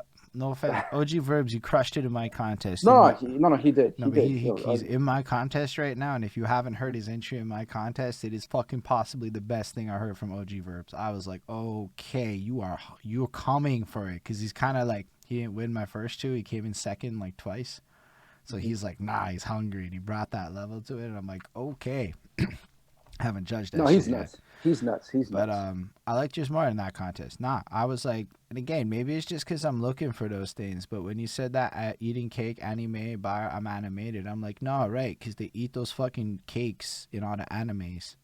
But you're an But animated guy, and I'm but like, not but not and not just that. Eat the cake anime. If any like that's a reference to the movie Color Purple. Eat the cake anime. get Like anybody that animated. was see, that's what I'm saying. So if you see, so so yeah, I'm borderline sick. Eat the cake like anime. I'm animated. Call it line stick. By the way, forgot to Shit, say man, the that's whole block dope, of pets man. they call on my new competition. Salivate and rap the game. It's all of my shit. I charge like courtside ticks. My game's expensive, like Benz's. I bench this in senseless ways. For like I really try to like I like to compose bars. I like to get because we were so accustomed growing up to like bar composition is what like na na na na na na na na na na na a na na na na na na na na na na na a na na na na na na na b na na na na na na na na beats like a b b a b b, right? Like this is how we were accustomed to. But like guys like Eminem, Kendrick, like these are guys that to me like Royce the 5'9", Black Thought. These are guys that made me understand. Oh shit, there's more than one way to rap. There's more than like I could say a bar here and then have the connecting words so far down, but then oh shit, it makes sense because in between you create sub bars in between the big bar, and then like there's so many ways, and then once I really started to get into syllable rhyming, whew, that was a discovery for me. That was a That's dope, discovery for man. me. It's always cool to hear about people's stuff like that personally, because my shit was like, I was inspired heavy by Yellow Wolf, Sage Francis, and a few other fast, tricky guys at that point. And back when I was like 20, 21, I was like, I Mm-hmm. want to be a rapper, and I did nothing with it. But I was studying and practicing, and what I always did was memorize motherfucker songs. So you memorize a lot of people's songs, you have no idea what that does to your flow. I mean, there's Yeah, certain people more yeah. than others, but like, yo, I probably memorized like 1,000 songs in my life. I don't remember any of them really, or some of them, but like I don't remember them. But over the course of my life, and yo, it was so big in terms of. But I always liked those guys with the out there flows and the obscurities and like like because I mean you're right. There's a lot of mechanical nature where I find I'm like terrible with punchlines. I'm not that interested in it. It's a lot like stand-up comedy implemented into it, and I'm not really into stand-up comedy like that, so I'm not that into that side of it. I like every other literary device. I'm just not like so. I never really use punchlines that much, but like so learning the flows and all this shit was from these guys that were more not about punchlines, but more about emotional expressiveness and wilding out. Yeah, they had bars. Yeah, they said shit. But like, you don't listen to Yellow Wolf for his fucking coded fucking slang. Like you're Mm-hmm. getting a completely different. And a lot of this stuff I liked was based on like I also like just not hip hop, right? Like I've also never just been exclusively a hip hop fan. I'm like Same I here. played bass for a Same here. minute. I fucking like punk music. I like yo, I'm already talking to people about how we're gonna get this EDM Holden shit going on. Cause why am I not in that realm? That shit's so lit. I don't know about you, but when COVID's done, I want to go somewhere with flashing lights and jump up and down for a few hours. No doubt, no doubt. So like, I'm like, yo, to me, like dancing got more interesting. and like fun got more interesting, and just my whole vibes changed. So I'm like, okay, like we did that a lot. Let's try that now. That's where I've always been at it, you know. So I think Yeah. it's. Are you also interested this whole time in like as a fan of other musics, or are you kind of limited Oh, in of your scope? course. To be honest with you, I don't even think rap is my number one genre. What is your number one genre? I'll probably say old school R&B. I'm an Okay. R&B guy. So I but my scope of music is very wide. I love jazz. I effing love jazz. Jazz music, smooth jazz, old school jazz. Like to me, that is the shit. So I love jazz. I love, I again, I love old school music. I love old school pop. I love soft rock. Um, I love '70s music. Like to me, like my favorite artist of all time probably is Marvin Gaye. Okay. Like that's my number one to me. Like that's my number one. And then I guess Biggie would be like a close, very close second. But Marvin Gaye, like to me, like his music, his voice is an instrument, and I don't like, I just like listening to different types of music. I've never just limited myself to rap because I feel like I would be doing myself a disservice if I were to just say, you know what, it's just rap and rap all the time. No, I can't do that. I have to, like, I really try to listen to as much music as I can. Obviously, nowadays it's even harder because the music scene is oversaturated right now. There's like a million new artists every single day that come out, and there's just it's impossible to keep up. But I really try my best to, I guess, educate myself musically as much as possible. Because again, I understand that these are things that can have an impact on how I write music, on how I view music, on how I intend on creating future music, moving forward. So it really depends, man. Yeah, that's nifty, man. I like the way you think about it. I like the way you look at time in a Oh, non-linear. all the time, man. I respect it. All right. All right. What All kind the of time, you're man. into sci-fi? More or less, more or less. Sci-fi, I would say more or less. What does that mean exactly? More when I was younger. I respect that. Now, shit. What sci-fi? The most recent sci-fi thing that that I've showed an interest in, and I've kind of stopped, and I intend on going back to it. Is I would say Westworld, maybe Yeah, I was pretty good. a TV show. So, other than that, nah, man, I haven't really been into I haven't really dabbled into sci-fi recently. Yeah. That's fair. I haven't watched a lot of TV recently, much. I've been very preoccupied with a lot of other things. I got into reading a lot more. Are you a reader? That's good, and that's good. I used to be, man. I have to get back into it, man. I used to be heavy into reading, man. Mind you, when I was a teenager, I used to study the dictionary. I No, used to straight read the up. dictionary. I used to read the dictionary just to find new words, just to find words. How can I express myself differently from the next person? How can I not? I don't want to be standard. I want to be different. I want to, like, I want to find if I can say one sentence in five different ways, and for you to understand every way that I express myself, where they all mean the same thing, I feel like I've won. I feel like Yo, I've done something. and even that ties back into how you learned English and shit. Yeah, 1000%, 1000%, and that helped me too because again, there's sometimes they would use words on TV. I'm like, I don't know what that would mean. What's the significance? What's the definition of this specific word? Okay, let me go in there, and then I would look at it, and then I would look at synonyms for that word. Oh, okay, so I could use this word as well to mean the same thing, and then this is just how that's how I was able to increase my vocabulary and improve my vernacular. So I appreciate all of your word choices there. I just got stubborn and wanted to read a lot of books recently. I saw that Ty Lopez said CEOs read 60 books a year, so I wanted to see if it was possible to read 60 books in a year while living life. It is shit possible. in 2020 it's possible, but that takes a lot of discipline. Yo, it was the most hardest thing I ever did in my life. I pulled it off last year, and I've read Oh, did not even. you? I did it. I did 60 physical books in 2020, and it was like I had to wake up in the morning and develop this routine because I have like a loop in my apartment. So I do what I Mhm. call a walk and read, where I would walk around for an hour reading my book, and so I Nice. would do like almost. I mean, by the end of it, I was getting kind of burnt out. But I actually switched to fiction, and that was a big problem. So I was reading mostly nonfiction, I would do things like pick a topic like Black history and compulsively read on the subject.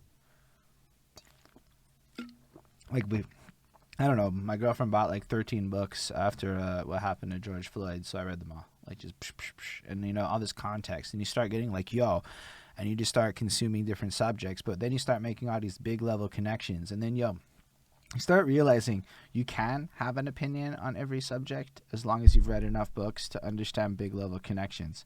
It's not that Thousand your percent. opinion counts for like everything, but like everything in life ends up falling into certain logic and historical patterns that kind of repeat themselves enough that with almost any base level you can start extrapolating on human behavior. Because as you read, you start looking at humans talking about humans on repeat, and human behavior gets extrapolated as you get to stories as data. That's what I call it now. So I use stories as data as a way to like govern my life. So if you collect thousands of stories, the data set's way better because now you're looking at those numbers and you have 1,000 stories to put behind those numbers, and they mean 1,000%. something and make you be able to make smarter moves in life. It's Of kind, course. it's kind of how I ended up here with the interviews. Oh no, 1,000%, man. Of course. That's actually, yo, kudos to you, man, for having read 60 books in a year. That's crazy. That is crazy. My girlfriend did like 40 or 50 the year before, and I only did 20 something, and I was like, nah. I don't know about you, but if something like that happens, you get mad competitive sometimes too. And like, Uh, if it's like reading books, I'm gonna go be competitive if it's mad healthy like that. So I ran for it, sure. and That is dope, man. Honestly, that is really dope. um, That is yeah, really dope. I'm not gonna lie, I'm really proud of it. I think it's the coolest thing I've ever done in my life. All of this shit is Yep, less cool than that one accomplishment. I don't think I'm gonna be able to do it again for a long time.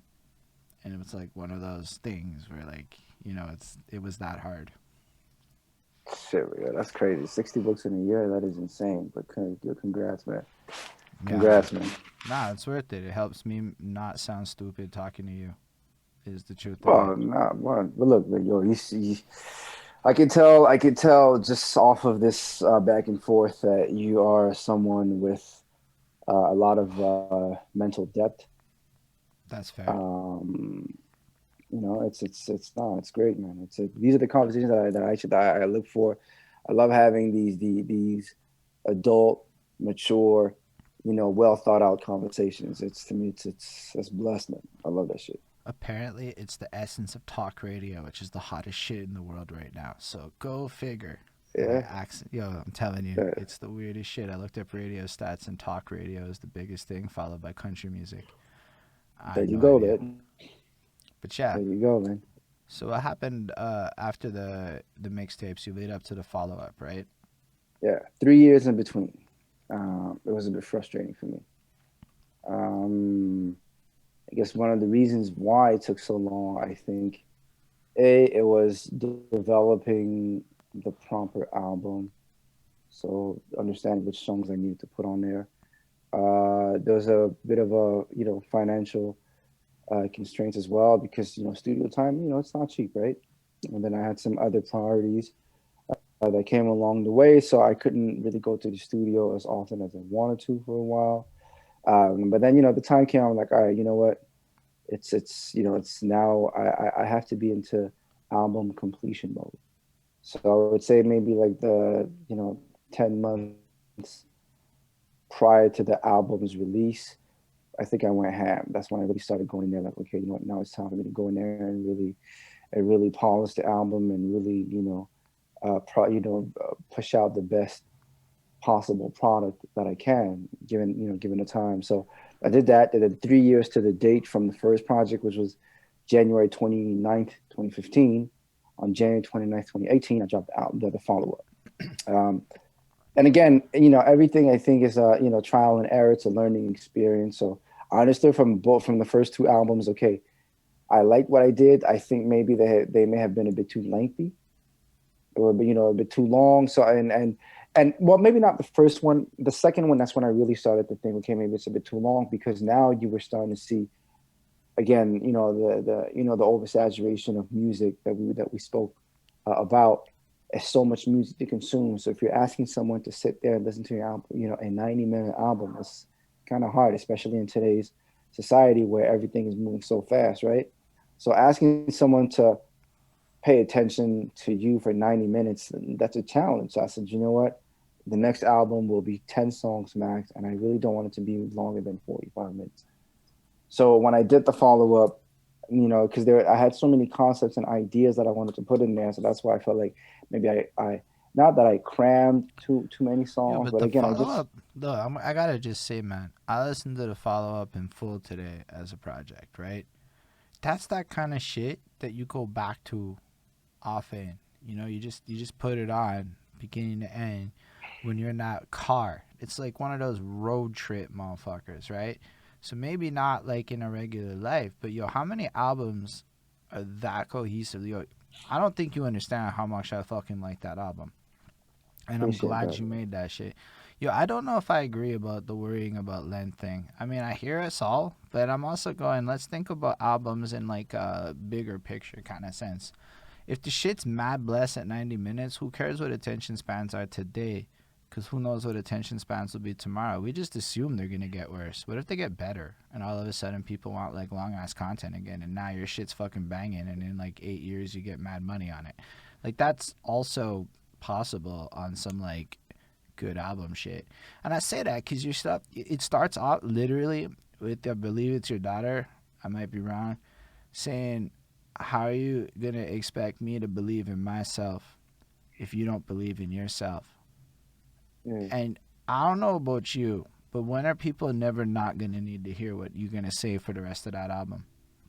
And that's what's really beautiful about it, because it's so long, because it's got so many topics. And then you have that little skit like, now we're gonna do the B-side thing, and I don't know if she really didn't know what the fuck it was, but like, no, she didn't. She had no idea. Like I actually had to educate her on that while we did the recording. She was like, "What's a B side? What does that mean?" And I explained to her what it was. But yeah, and I'm like, each song is just so unique. And I like the fact that you said fuck all of y'all with your short songs, and you made these full, lengthy experiences that the songs themselves are each encompassing of this unique journey that you go on. But then you get to the next one, and yeah, there's a couple of smaller ones along the way, sure. Plus the feature list is pretty lit. I mean, Royalty's very talented, so she just does what she does properly. I that's the know homegirl Jay, for sure. I seen Jay Lorenzo one time at some shit Hmm. with O.O. Jones. So I know O.O. Jones, and he's gonna be on the Oh shit yeah, in like fucking May. So like, you and know, oh well, sorry to cut you off. Oh well, when I had told him the idea, and he was down, and the way he did it, I was so happy when he sent me the recording. Like I told him, like I wrote the script and so on and so forth. I told him what the idea was. I wanted to do like a kind of like a Alcohol Anonymous, but it's going to be different, different vices. And I explained to him the whole idea, and I told him I felt that he would be perfect to be the moderator. And when he sent it back, I was ecstatic, man. I'm not gonna lie to you. I was ecstatic when he it's sent it back brilliant. to me. I said, you But know what? I said, and mind you, like that instrumental, I produced the instrumental for that one, and that's one of my favorite because of the subject and because it had like a ominous tone, like mm, the instrumental, right, where it's kind of like a depressive tone, and I felt that it was perfect for the um the message that I was trying to convey. I just felt it was perfect. I don't know, like to me that song to me everything came out like all I like it was just beautiful, man. It was just beautiful. honestly though, Yeah, I it was just love. beautiful, man. I got to give you a lot of props on something else that is prevalent on, I think, both your projects, that again makes it more timeless, more ethereal, and it's the way you use characters without features. Like, I'm pretty sure on one of the songs you're Yeah, talking with a girl and you're doing the girl voices. And it's that's just, right. to me, So it's blessed. that's It just sounds more personal. It sounds like when I'm telling stories about my girlfriend. It doesn't sound like her. Nah, no, it's me doing her voice because this is how my head hears it, kind of thing. that's exactly it. And sitting like, yeah, hold on, yo, what's up? What up, Biggs? What up, Biggs? That's my guy. Yo, shut up, And Biggs. and see when I did that, because again, see, like it's gas prices, right? So I wanted to do a trilogy. So I went from gas prices to recession and the follow up, and then foreclosure in in Heart of Storytelling. So it's a trilogy. So it's the same characters that are traveling through three songs. And again, like you said, it's I wanted to impersonate the character of the woman because, like you said, it's kind of like when you speak and when you're voicing your displeasures or your problems with me. This is how I take it. So this is how I take it. So I wanted to, I wanted to do both. So yeah, man, that's what it Nah, was, man. I love it. It reminds me a little bit of Redman in terms of the flexibilities and shit. Yo, I really fucks with your shit. Like, I'm not saying it's like better or worse than other people's. When I'm trying to figure out who my top five are in Montreal, and I realized the way you make albums and shit. Nah, you got that. That is you're the illest album writers. That's what I put on my video. I don't put that shit hyperbolically. That's not just copy. I think a little bit about what I'm gonna say about each person. Go watch all of them. You're gonna be like, okay, he's not. Lorelai, I said sparkle and charm. Like I didn't know what else to really put, but I felt that, and she loved it. And you worked with Lorelai, so I feel like it's an apt way to Yes, describe I her. did. Yeah, she does have a she has a she's very charismatic. I like her style, man. There was a specific reason why I asked for her voice. And you know the crazy thing is, I actually I forced her to get out of her comfort zone on my song because she like when she came to the studio, she was a bit nervous. She was like, I've never really done like this type of feature before. Like Mm. you're asking me to like be melodic, to sing, to be so on and so forth. But she loved it, and I loved it too. Like from the time that I first heard her song, like her voice, I knew that she needed to be on that song, "Contaminated Water." I knew it. Like I knew it, and I'm really glad how it came out.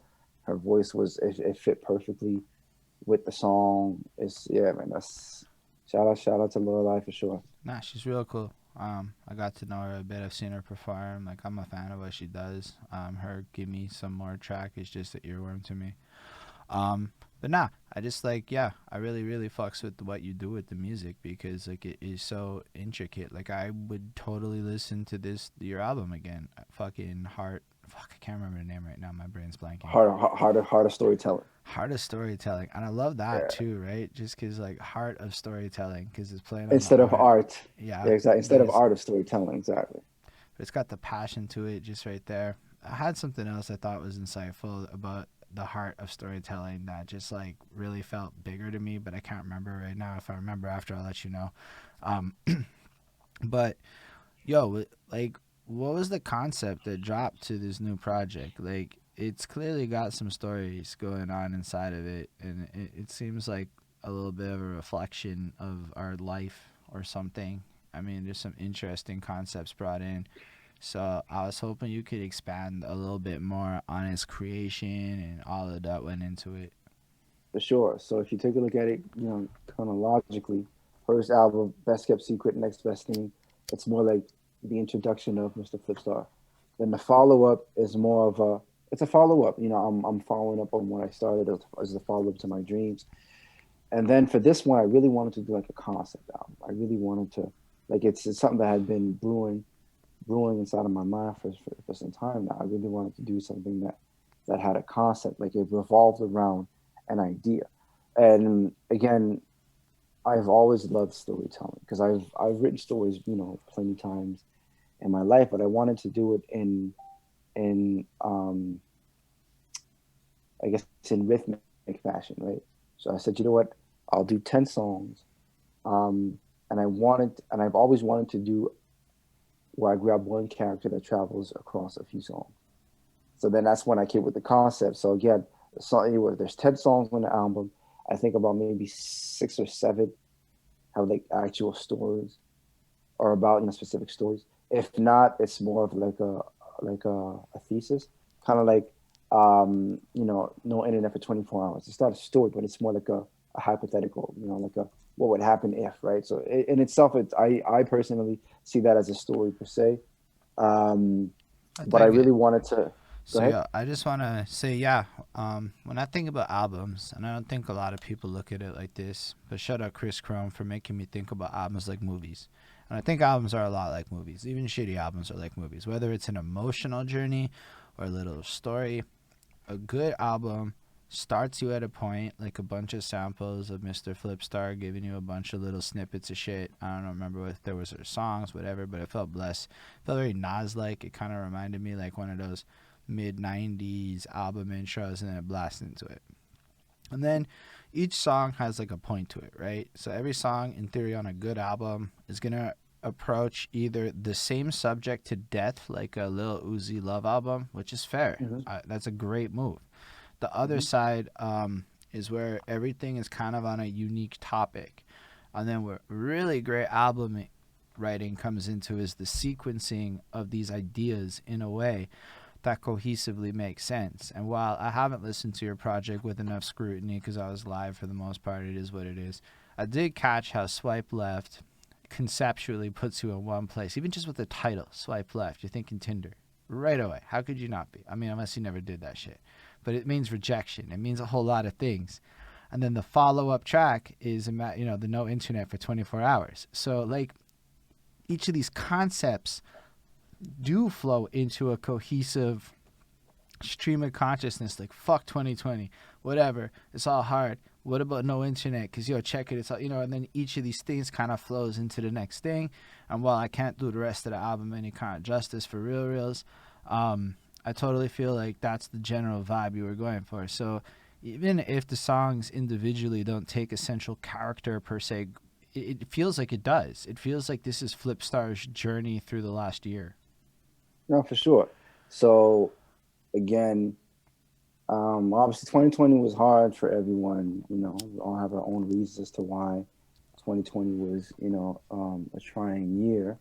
For me, obviously, I went through some stuff personally and whatnot. So it almost felt like, because I had already recorded Flip the Coin, the intro song. I had recorded it, but I knew that I wanted to do something different for the intro. I just wasn't sure what it was. And then when I found myself like on, bouncing back from all this negativity that I went through in 2020, when I started, bouncing back, that's when the idea for the fuck 2020 and so on and so forth. That's when the idea came about. And that's why at that point in time, I knew what I wanted to do. I said, you know what, I'm going to use this album to really just to unleash, the dragon that's been dormant inside of me for quite some time. Right. And yeah, man, I wanted to do something different, man. I wanted to really go in there and really just, I don't know. I wanted to be me. Like, I wanted for everyone to know, okay, this is me. Like, this is the real me. Like, I'm really no holds barred, no mask, no nothing. This is the, pure me, unadulterated. This is me. And I really just wanted to, again, I had, stories that I had in there. And again, the first song, Flip the Coin, is really just me talking about what, things that I've seen as an artist in Montreal, things that I've noticed, my evolution as far as an artist and so on and so forth.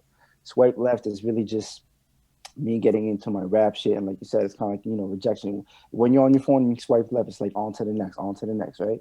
Then again, third song, no internet for 24 hours. That's when I wanted to get into my hypothetical storytelling bag. What would happen if, we went, especially now with the pandemic?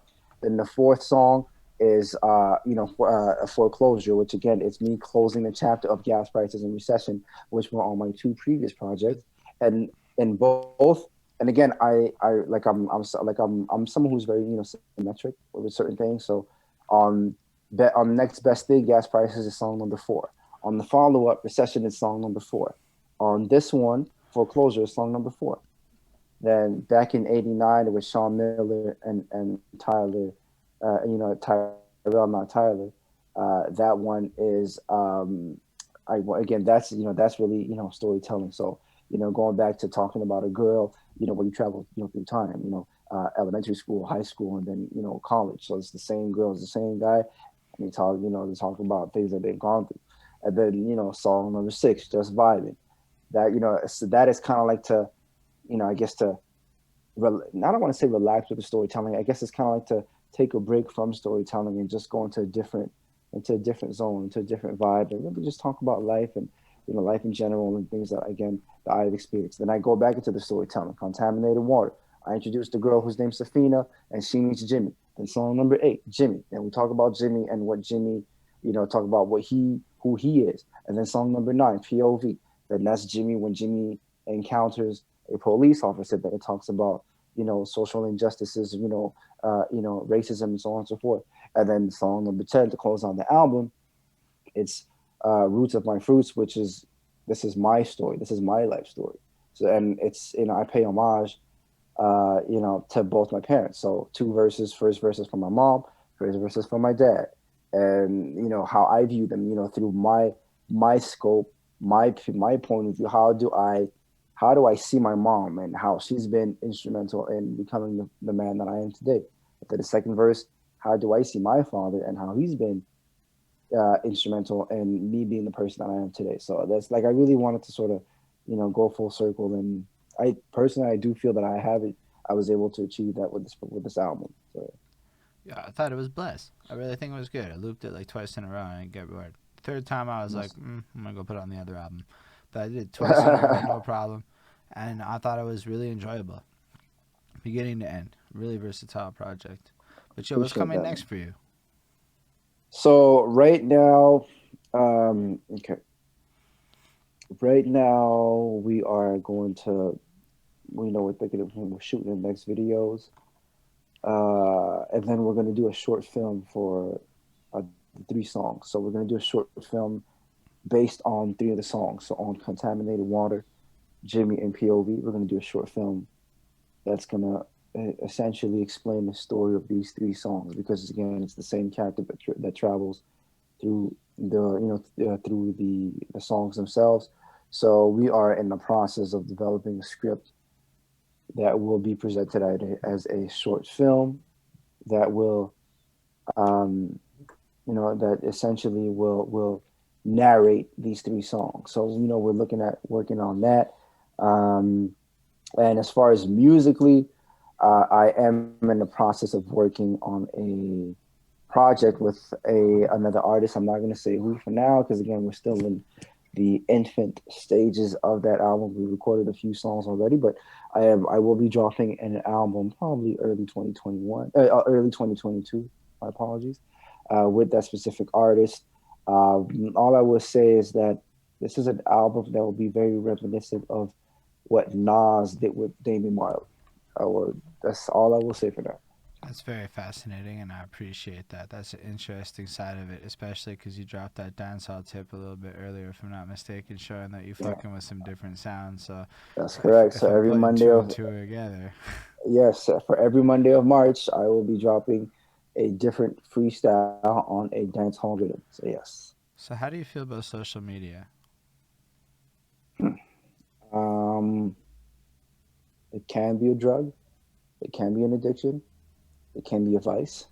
Me personally, I really try to limit my social media usage.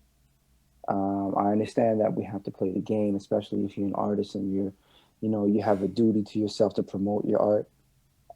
To be quite honest with you, and I've said that to so many people, if it wasn't for music, I wouldn't be I wouldn't be on the internet. I wouldn't be on social media.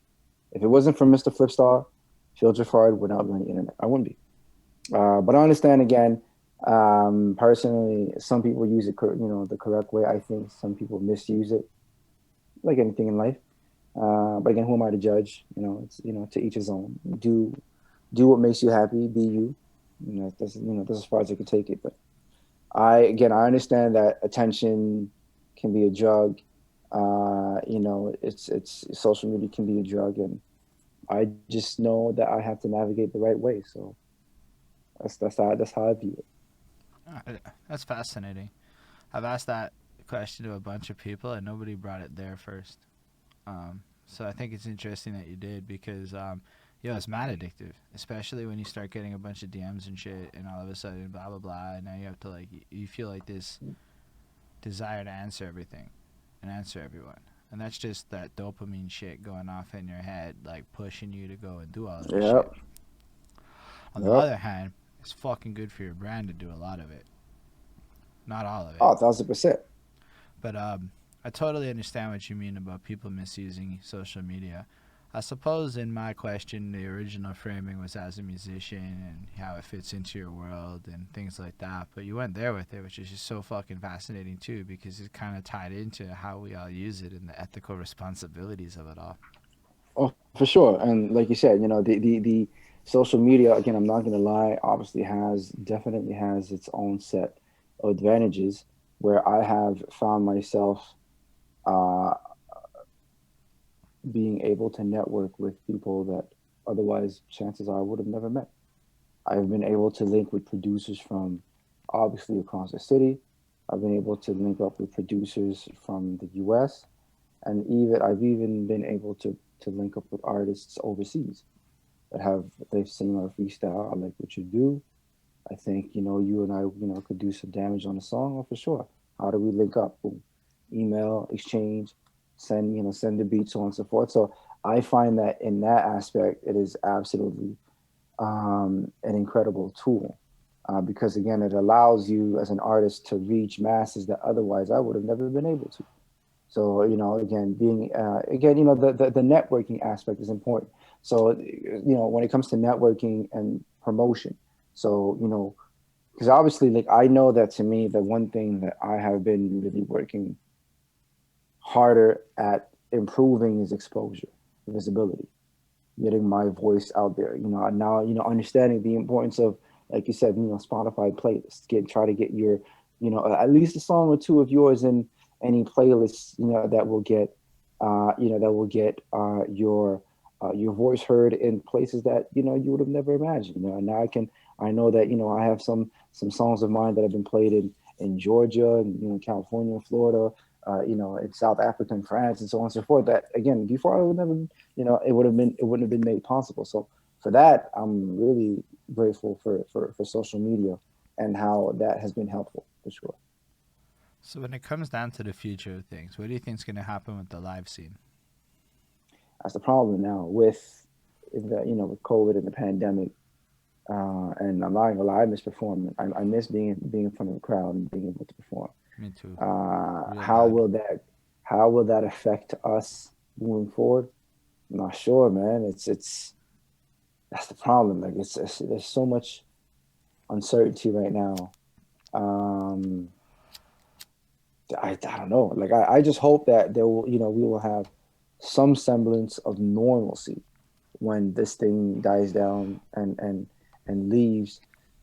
That we'll be able to perform at shows and competitions and festivals and things like that. But that's the thing. It's like a big question mark. I have no idea what direction the performance aspect of music and artistry, what direction they'll go into. Because again, yes, you can perform on IG Live, you can perform online, and so, but it's not the same. It's Nothing not the will same. rep, nothing will be able to duplicate the feeling that you get when being live in front of a crowd. Nothing can do that. So there's a So couple I don't things to know. that.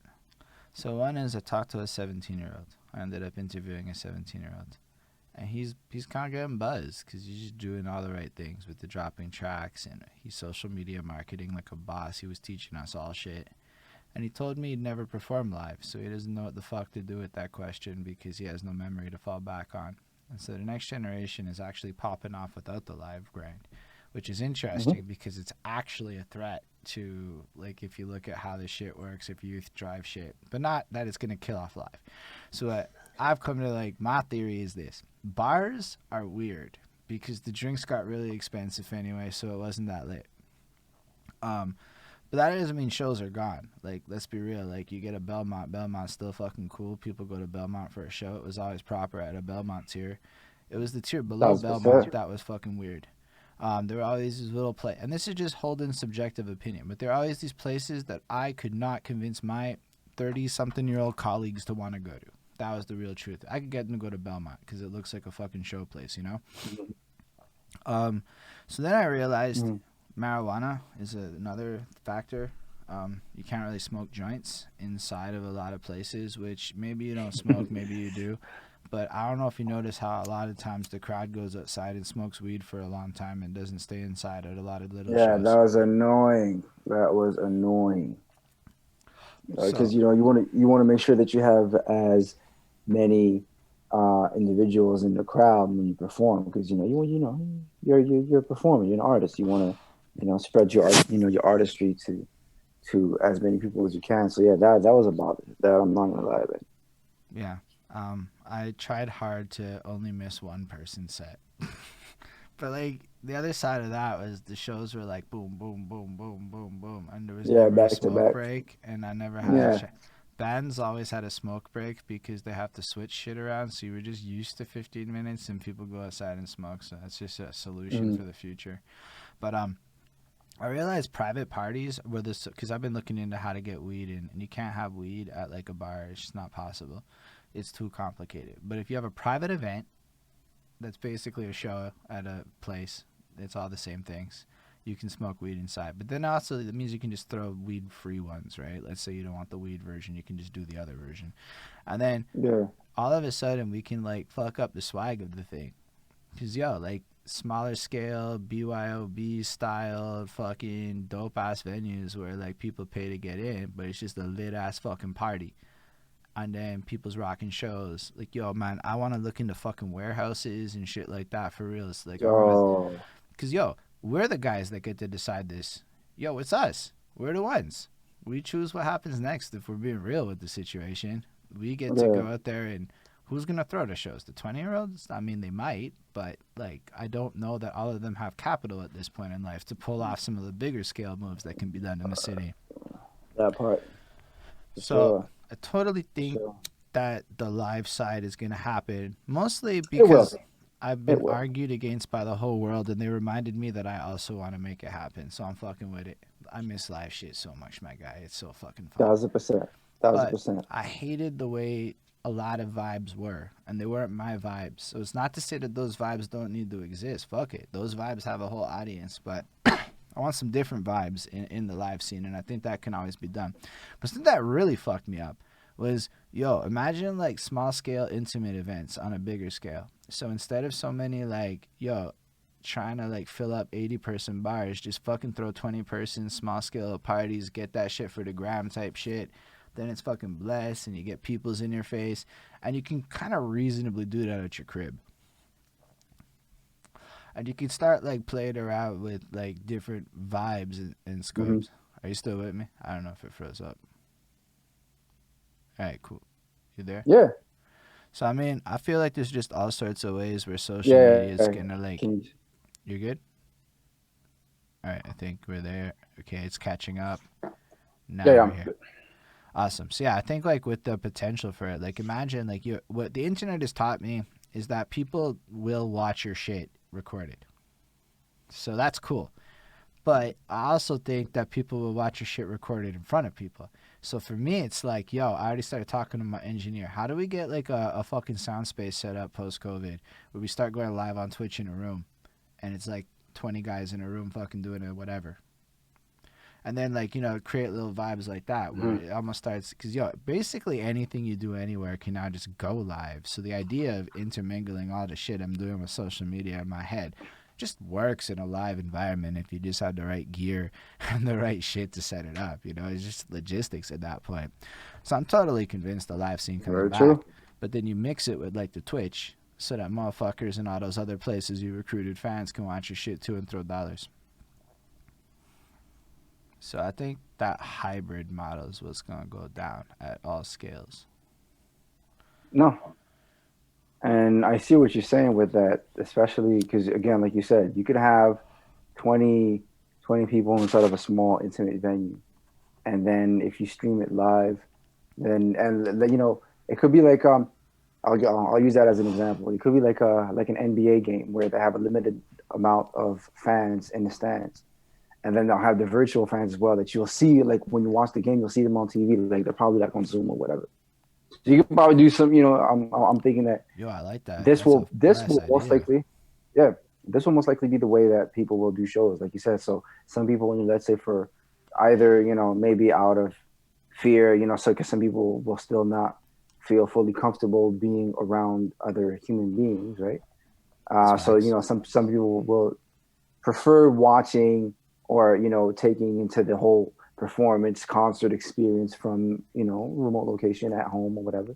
So they could just stream it live, and then even at the show, if let's say if they they put their cameras on, like I can kind of see it. Like, let's say if you're on stage and you're performing, like in front of you, you have, your constituents, you have all of, the crowd and so on and so forth, and then in the back of you can have like a bunch of faces, like virtual faces of people that are at Shit. home, and they're watching the show at the same time. So and then everyone is basking into the experience. Some will be doing it in person, others will be doing it virtually, but nonetheless, you'll still feel this human interaction overall. So it's like a 360 scope. I don't know. I'm thinking that maybe this is something that they'll think of doing. Like I can see it. Like I can see Yo, that. That would be good.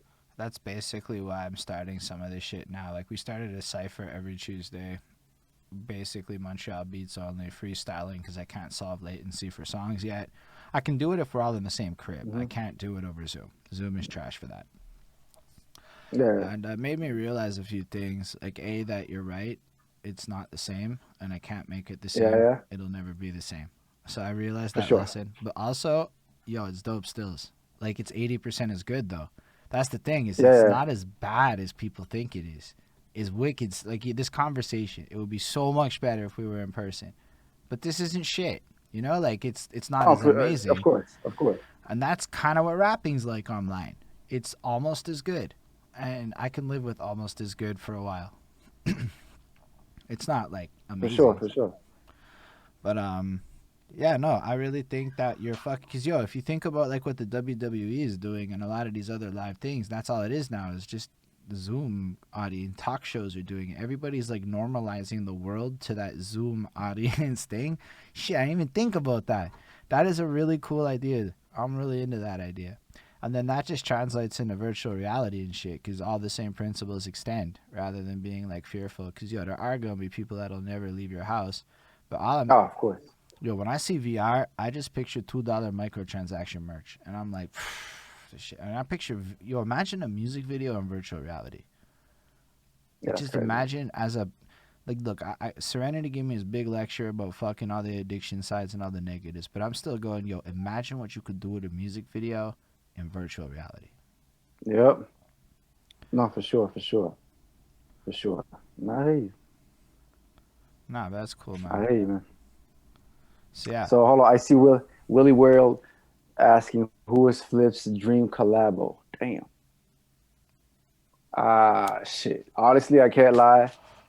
If I were to be on the track with J. Cole and Kendrick, yeah, I feel that. I would bring that my pen would be as sharp as possible. That would be wow. I will probably rewrite the risk at least 10 times just to make sure I come correct. But yeah, that would be my dream. That would be my dream collabo for sure. Mm. Yeah, hell yeah, man. Damn. Yo, do y'all have other questions that you want to ask Mr. Flipstar? Yeah, actually, hold on. He said Fab. Yeah, man. Willie, you ain't lying, homie. Because I went through a serious Fab phase. Like when the soul tapes, I was knee deep. Like actually now that I think of it, like I'm trying to think of, how sometimes like when you have like one artist that you really listen to more than others. Yeah. Like I went through my Cassidy phase. I went through my Jadakiss phase. One of the first phases actually I went through was Busta Rhymes. That was in the '90s. I went through my Game phase. I went through my Styles P phase. I went through my Chic Luch phase. I went through my J. Cole phase, Kendrick phase. But then, like again, there are some that are no longer phases because I listened to them, religiously. So J. Cole and Kendrick, obviously. I went through my Logic phase. I went through my yeah, man. There's a few rappers. There's a few artists that I like. Okay, I was Cameron. Like, there are a few artists that I was so enamored by them. I was so in awe of what they were doing at the time, and I still am. But I just went through like, so I Nah, don't know. There but was there's certain artists that was I think that makes a like a lot of sense. Or at least yeah, man, I get it from a sense of inspiration. Certain people yeah, end up like I remember my Yellow Wolf phase very distinctly, and then I moved on, and it was no longer that. Currently, I'm on my Black Eyed Peas 2010 phase. I know it's a very bizarre choice, but that whole era, it's not really the Black Eyed Peas. It's just to reflect like LMFAO's in the list right now.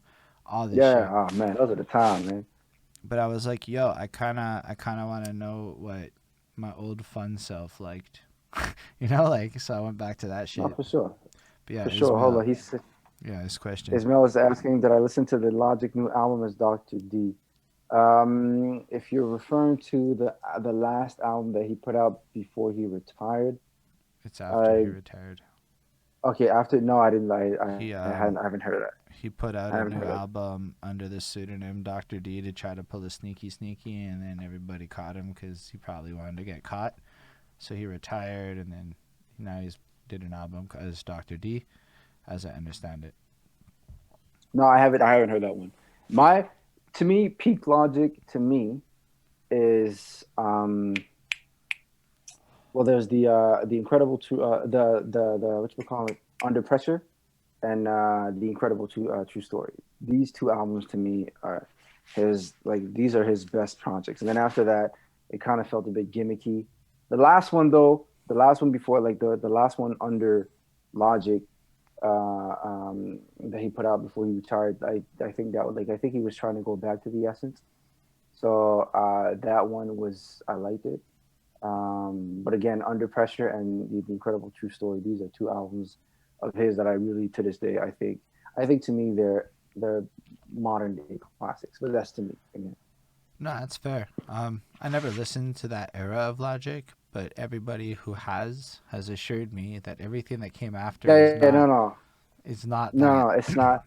It's not representative of who he actually is. Honestly, it kind of felt like I'm not gonna say if he had if he was going through like an identity crisis, but it felt like he was trying to find himself, and I think he was trying to appease to the younger demo, like as far as like going into trap music and so on and so forth, and becoming a bit too melodic.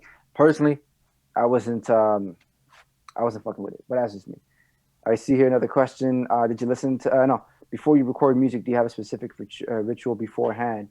Before I record, not really. I would say maybe I stay in the car for a while, and I'll put the instrumental, and I'll rehearse. I don't know if I would call that a ritual per se, but it is something that I know that I have done for years. Like on my way to the studio, like I'll put it on, I'll blast it, and then I'm gonna go boom boom boom boom and so on and so forth.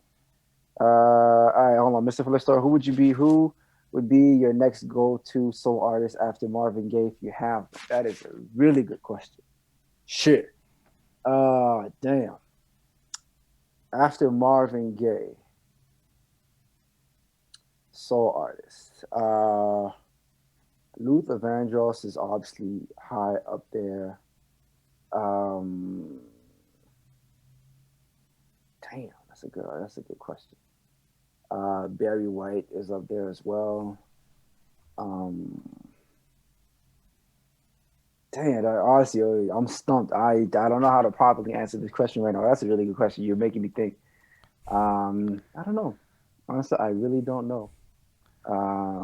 But yeah, I would say maybe Luther and Barry White would be up there. Shit, what other artists that I know I really love? The Group Guy, but again, I wouldn't consider them soul because that's more New Jack City. But the Group Guy, Bobby Brown, New Edition. Again, I'm gearing more towards R&B right now, but still, yeah. If I could bring one artist back from the deck for a collabo, who would you revive? Shit, probably my number one rap artist of all time, which is Notorious B.I.G. He really made me wanna. He really made me want to. I like that Stevie Wonder, by the way. I like that. I really like that Stevie Wonder. I really like that. But yeah, I would say, I would say Big. That's a tough question, man. Shit, because there's Big. Obviously, I would love to do with Pac. I would love to do with Marvin Gaye. I would love to do with Michael Jackson. I would love to do with Prince. I would love to do with Nipsey Hussle. Oh my goodness. So I don't know, man. That's a hard question, man. That's a hard question. It's a good question, but it's a hard question. Easy E, yeah. It's too many artists that have passed that again I would I would be more than Big Pun. Oh, Big Pun, man. I would wow. big puns and his lyrical riddles. I would have to. Oof, I don't know. Oh, hey, Amy Winehouse too. That's a good one. I'd love like see Amy Winehouse's song with Nas, that Cherry song on that Life Is Good album. Oh man, what a song! Like her voice is different. Her voice is like I actually went through a mini Amy Winehouse phase back in the days. Nah, she's different, man. Her voice is unique and distinct, and her style, yeah, like just All right. So, what do you think of the younger artists? Are you fucking with a lot of these new sounds? hold on quickly. Neo Soul, yes, I Neo Soul. If you're talking about the Dwellers and the Maxwells and the D'Angelos and yeah, of course I love Neo Soul, man. The Jill Scotts, love all of them, love all of them. And yes, Mac Miller would be. I like Mac Miller's style. I like his beat selection, and I like how he makes simple rhymes sound not so simple. It's Mac Miller. He had an ability to do that, and I really appreciate that. To go back to your question, my man, new artists. Do I really f with them? Uh, I'm not really familiar with too many of them, to be honest with you. Um, I'm There are a few new artists that I really like. Travis Scott, I really like. Well, he's not. I don't think he'd be considered new anymore. But I Isn't like. that like finally leaving the freshness of new? Right. So I like Travis Scott. Um, because again, if I look for new artists, I always look for the new artists that are lyrical. Like Reason from TDE, I like him. He's he would still be considered a new artist, and I really like him. I like his album was one of the albums I listened to the most this year. Not my top album of 2020. Busta Rhymes holds that spot, but I really liked. Um, I really like him. Again, Travis Scott. I like him. I'm trying to think of who would be a new artist Nah, or I like a asked it. I new. asked it really vague on purpose. I don't like the specific version of the question because you know what? It lets me know what that means to you, right? Yeah. That's why I ask it vague, just to answer Ismail, because I appreciate what he's asking, but I didn't say young. I didn't want to go in that. I wanted to know what you thought about it first a little bit, because there's a whole lot of ways it can go from that point. But Travis Scott's a fascinating choice. Oh, Giveon. If you guys, that's R&B. It's an artist by the name of Giveon. Giveon. He's really good. I like D Smoke. I like Sir. Um, I, I like Pop Smoke. Um, King Vaughn again. I really wasn't like when by the time he was unfortunately taken from this earth. I wasn't aware of him. I listened to some of his songs afterward. Again, drill rap is not my type of music, but I like how he sounds. I Right. like how he sounds. I like just like Pop Smoke, drill music. Not really my type of rap. Goodness gracious, I like how he sounds. Like his voice is like you gravitate towards his voice. Like it's really dope. Yeah.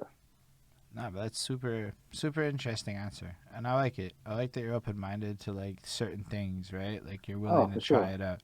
for sure. That's part of why I worded it like that. Cause I don't know. I could ask you about like melodic trap, but that's a boring question. You either like it or you don't. But Not, like, I'm not really to put it into a melodic track. To be honest with you, I'm not. no, I feel it's fair. It's not for everyone. But like, I just Yeah. was curious because some people, believe it or not, are just like straight up. No, I don't listen to new music. I'm locked into what I like, and that's it for life. No, I can be open to a few artists that are again that would be uh described as out of my comfort zone. Fair.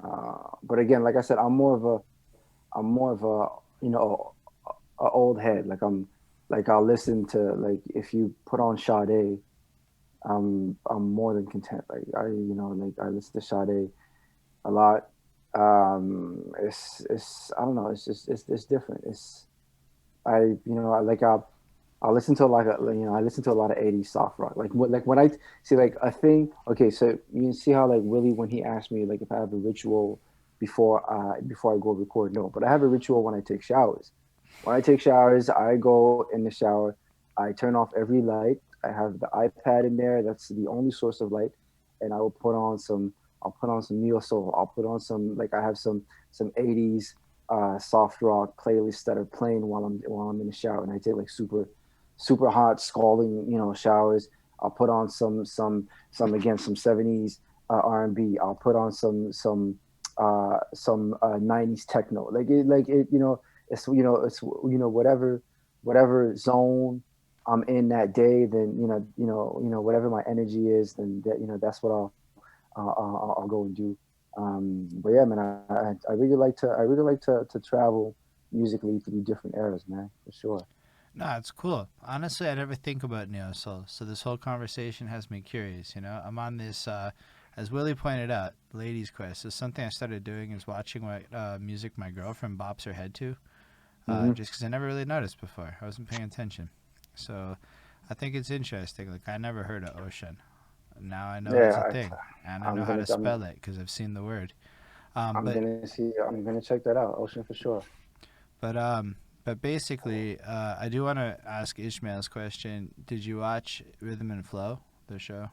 I watched some of it. I didn't watch the whole. I didn't watch the whole. I didn't watch every single episode, but I've seen some of it. I think the concept is good because it allows for exposure, and obviously as we saw, D Smoke. I mean, we see him now, right? So obviously something positive came out of that. And there was another rapper in Rhythm and Flow. I think he was like of Latin descent. I can't remember his name. I actually think he had a verse this year. He had a verse this year in Mm. the BET ciphers, the hip hop award ciphers. I can't remember his name, but yeah, he was the flawless. I think flawless is the name. Yeah, I think it's flawless. Yeah, So it's yeah, no, fresh. it's a yeah, it's a dope concept. Oh, it's dope. So what else do you do with your life outside of music? Shit. Obviously family. I have a daughter.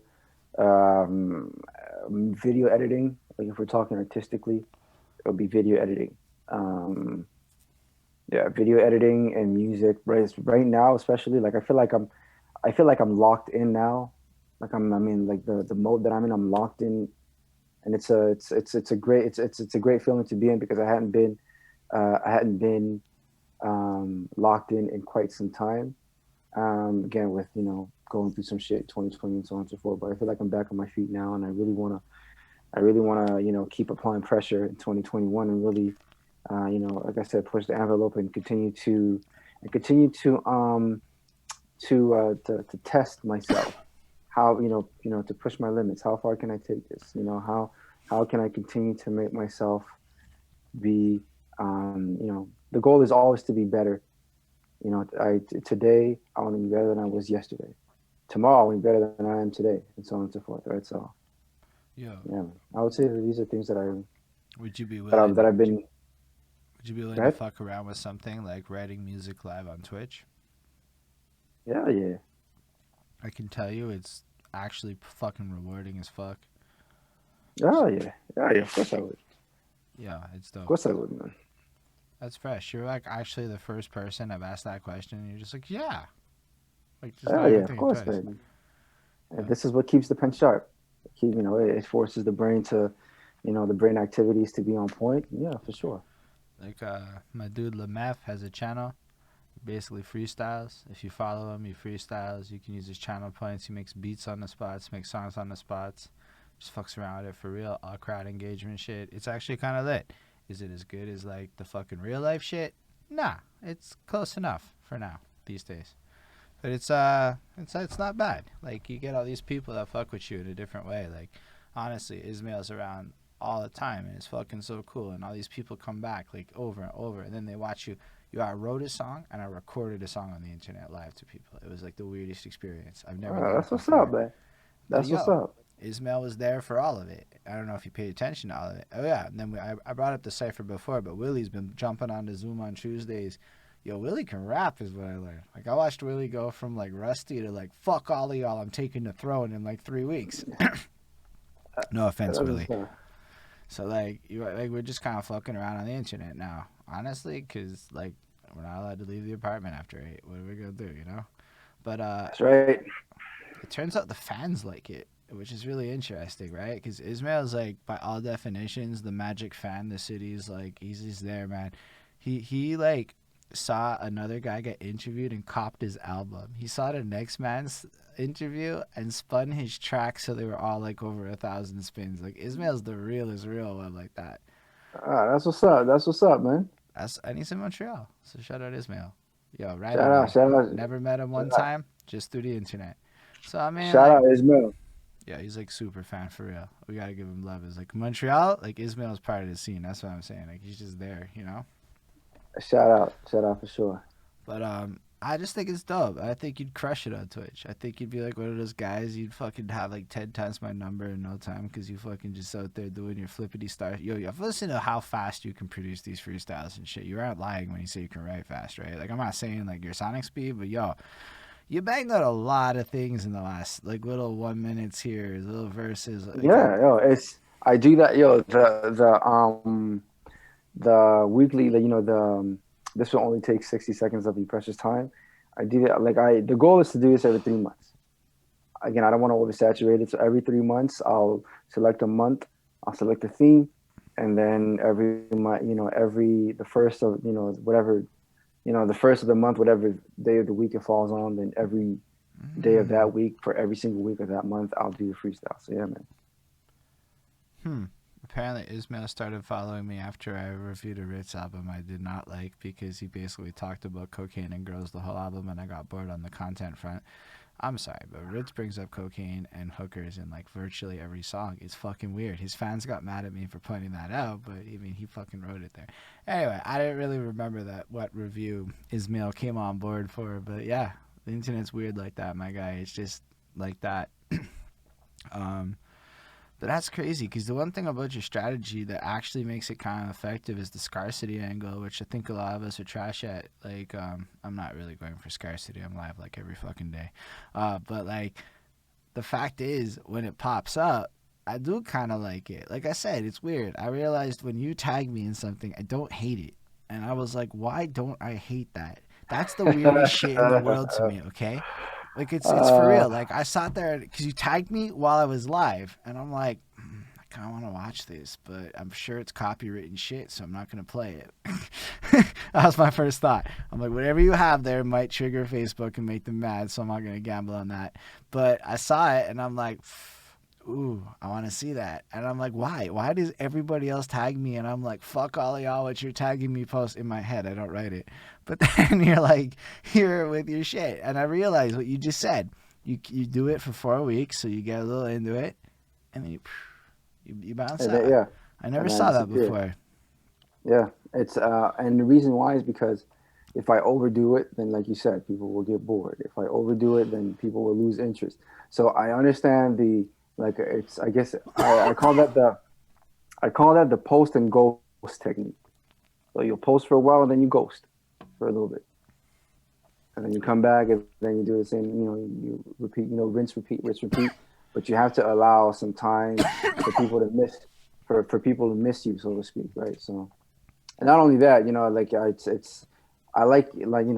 I said, I always try to, to really think through whatever the theme is, whatever the idea is. So I don't, I'll think of a theme and then I'll go with it for the entire month and so on and so forth. Bro. I like that a lot. I like it because it's so like calculated and strategic. Man, fuck. Sorry about the coughing. I don't know what the fuck happened. And then you're live. You probably went down the wrong pipe. You're just sitting there live and you're like, holy shit, it's not going away. But it's all good. That is the beauty of the internet. And, though. All right, coming back to life. We go with it. Not bad for that. But, yo, for real, though, I like the way you think a lot. How do you consume news? Alerts, notification alerts, CNN alerts.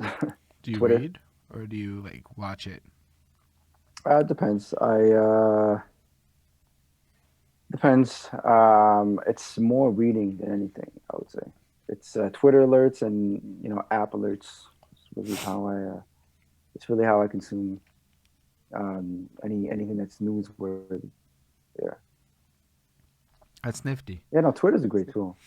Twitter's a great tool. I'm not gonna lie. Twitter's a great tool. I swear before you came out, I asked if they watched these trending because I was like, let's check trending. Why is Toronto trending? And you know what I found out? Drake's filming a music video. And I'm like, oh, that album is coming.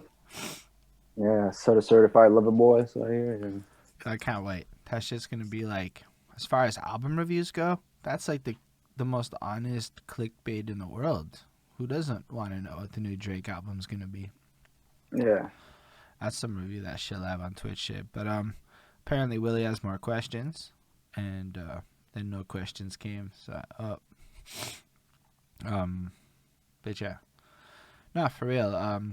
I was curious about the news thing because you're really like informed, and I have a theory that like a lot of people watch their news, and it really influences them a lot more than reading the news.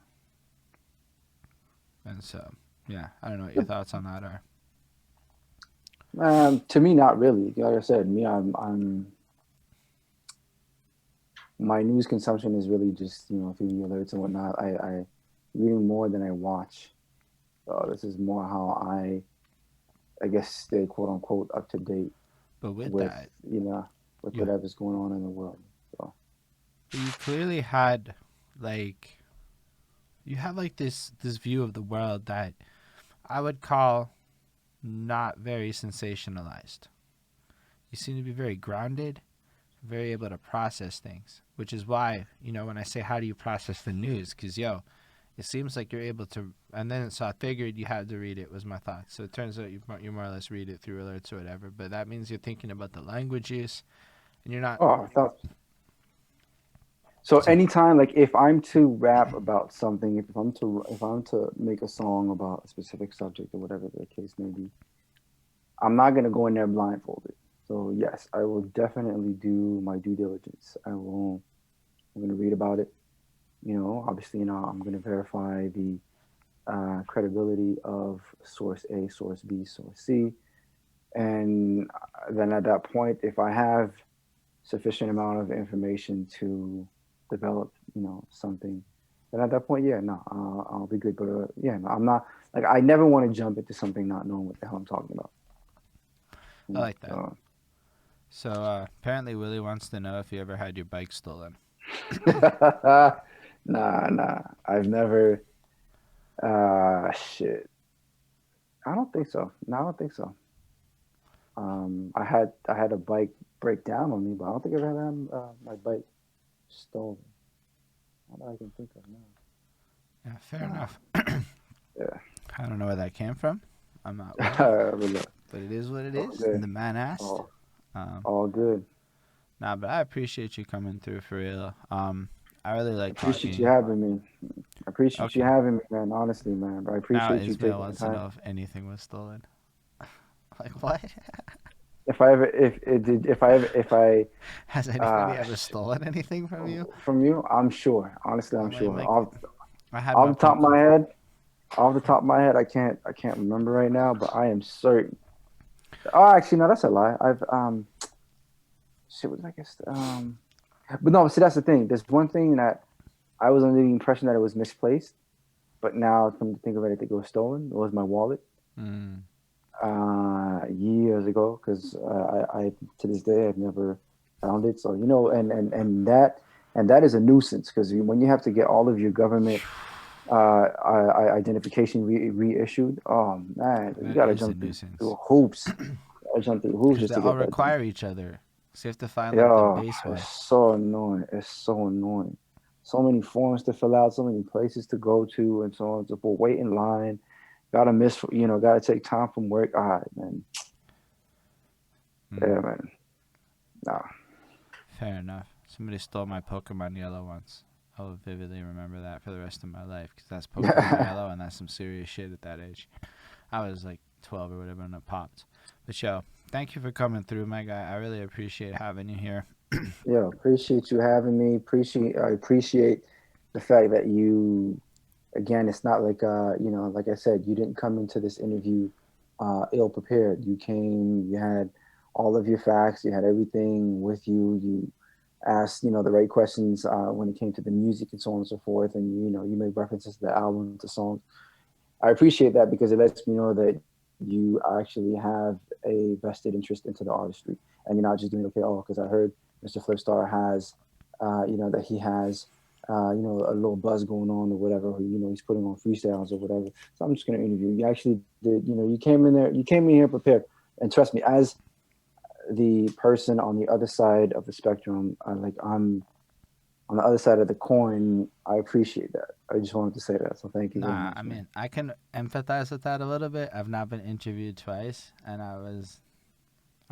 people didn't know I made music kind of thing, like or when I started or the order, and I'm like, come on, man, it's just Google, just fucking Yeah, Google, yeah. just It's Google that what I simple. did. I'm very easy to find. It, it is that simple. But like, I'm not talking. So I basically my cheat code is to make every episode one with a person, their story, because I can't find Hmm. that. Hmm. I don't have the time to like fucking stalk your Facebook post, and it's No, just no, for whatever. sure, for sure, But the for music sure. part, like, come on, that's the easiest shit in the world. Listen to the albums. I don't even have to like your shit to like. I mean, I do like your shit, but I don't have to like your shit to give you the decency of like the shine. But really, it's about Montreal. That like, we're all we got song. Think about that title. It's for a That's when you reason. have to like sit there and go, you know what? You can't be like, yo, I don't like everybody. That's truth, and not everybody's gonna like me. That's also truth. But at the end of the day, when we all gotta like, yo, I had this theory, right? Like, Montreal's the Montreal problem. It's come up a lot in Facebook land. So I look at it like this: everybody understands how to be a player, and everybody understands how to be a team, but nobody understands what the fuck a league is. But really, what's a Montreal Canadiens without an NHL, right? Just to bring it back to hockey, and the league, yo, how are you gonna get like so and so in the office place to bump it if everybody's just negative nilly shit? So I started sharing love. I just started sharing shit. I just started sharing and listening. And you know what? Montreal's got a lot of dope music. I do. We have a lot of good artists. Not gonna lie. It's pretty like honestly, I don't even know any I don't like that much. There's a few maybe whose music is not my cup of tea, which is fair. But like trash, like really garbage, I don't know. There's attitudes I don't like, but music, I don't know. Most of it's pretty good. And it made me realize, yo, it's a league issue. If we get the league together, the city thrives. And the government's not going to help this league. The government's helping the other league, the Yeah, French league. you got that part. But You got that's that right. that's why I said it's on us now, which is a weird charge. But I mean, I figured there's just got to be enough people in our age bracket who have enough XYZ income that could pull together enough resources to do some pretty incredible things if we ever decided to work together in a more collaborative state. Yep, And I'm very motivated to make that happen, for personally. sure. I think you're the type of dude that when that stage comes and we're out there, you're gonna be there. Cause how couldn't you be? You wrote, Ah. dude. You've been about that Montreal unity when I was still a hater.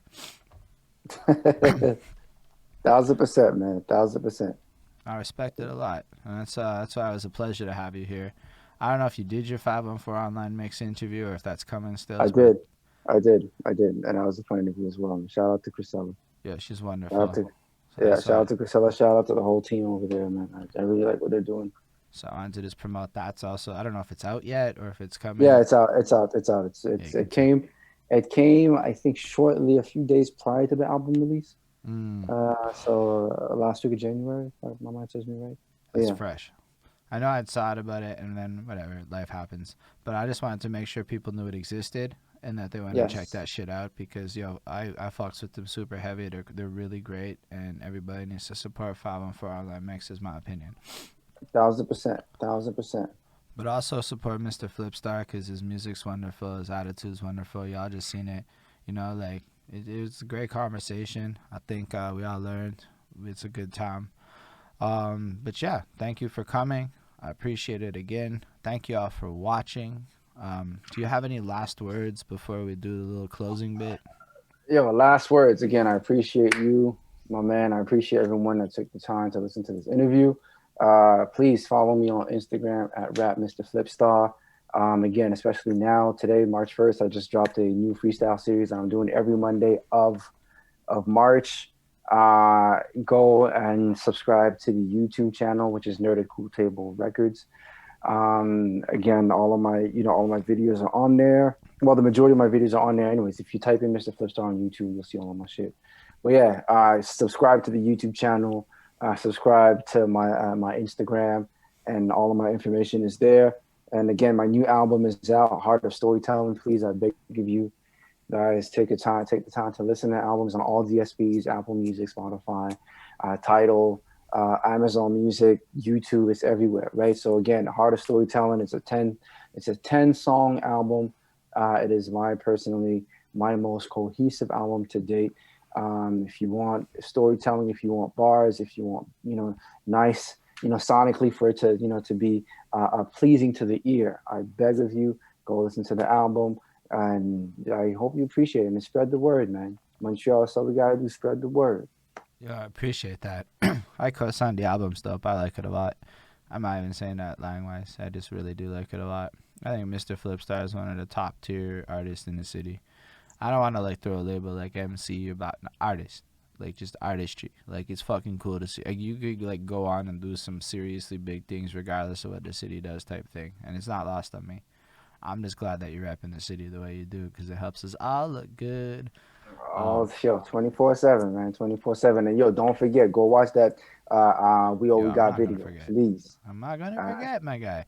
I got uh, mad invested. I'm gonna check out more of your videos. Honestly, I just didn't think of it. I don't think of the videos, no, no, so all good, all I good. do it all the time with the reviews. I'll be like halfway through a fucking classic album review, some classic shit, like, and I'll just forget that there were music videos I was supposed to watch, and it's Yeah, kind of who I am.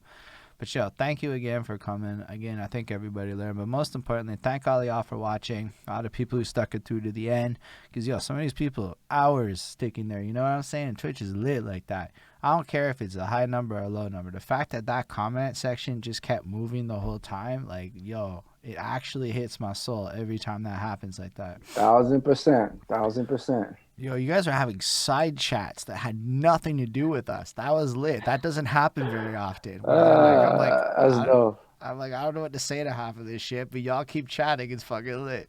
That's dope. It's unlike at a show when people are talking and you're like, shut the fuck up. But Yeah, and that's dope thank y'all for watching in the future too, when this is all on the YouTubes and everything, for and the sure. Spotify's and all wherever podcasts are at, because y'all are wonderful also. So definitely make sure to subscribe, follow all that good shit wherever you're at. Like videos, Yes, comments, all yes, that good stuff. Special thanks to the yes, yes. patrons: Ismail Gadamsi, Chris Pratt, Jonathan Barnes, DJ Black, Hurricane, Linda Williams, and Scribble. They're dope. They support what we do. If you want to support what we do and you're on Twitch, you can subscribe with that Amazon the Amazon Prime. It's free. And in the future, patreon.com/behind that suit. And yeah, no, that's cool, man. Thank y'all for supporting everybody. We're going to go raid Willie, who's apparently watching hockey, because, we can go give Willie some love. And if you haven't followed him yet, make sure to follow Willie. He does some great shit on Fridays where he takes people's music and he plays it. He played Flipstar's album, and it was like, yes, thank God. Now I can tell him I listened to it before, because it just worked out in my life. Appreciate that. So, yo, on that note, everybody, live long and prosper, everyone.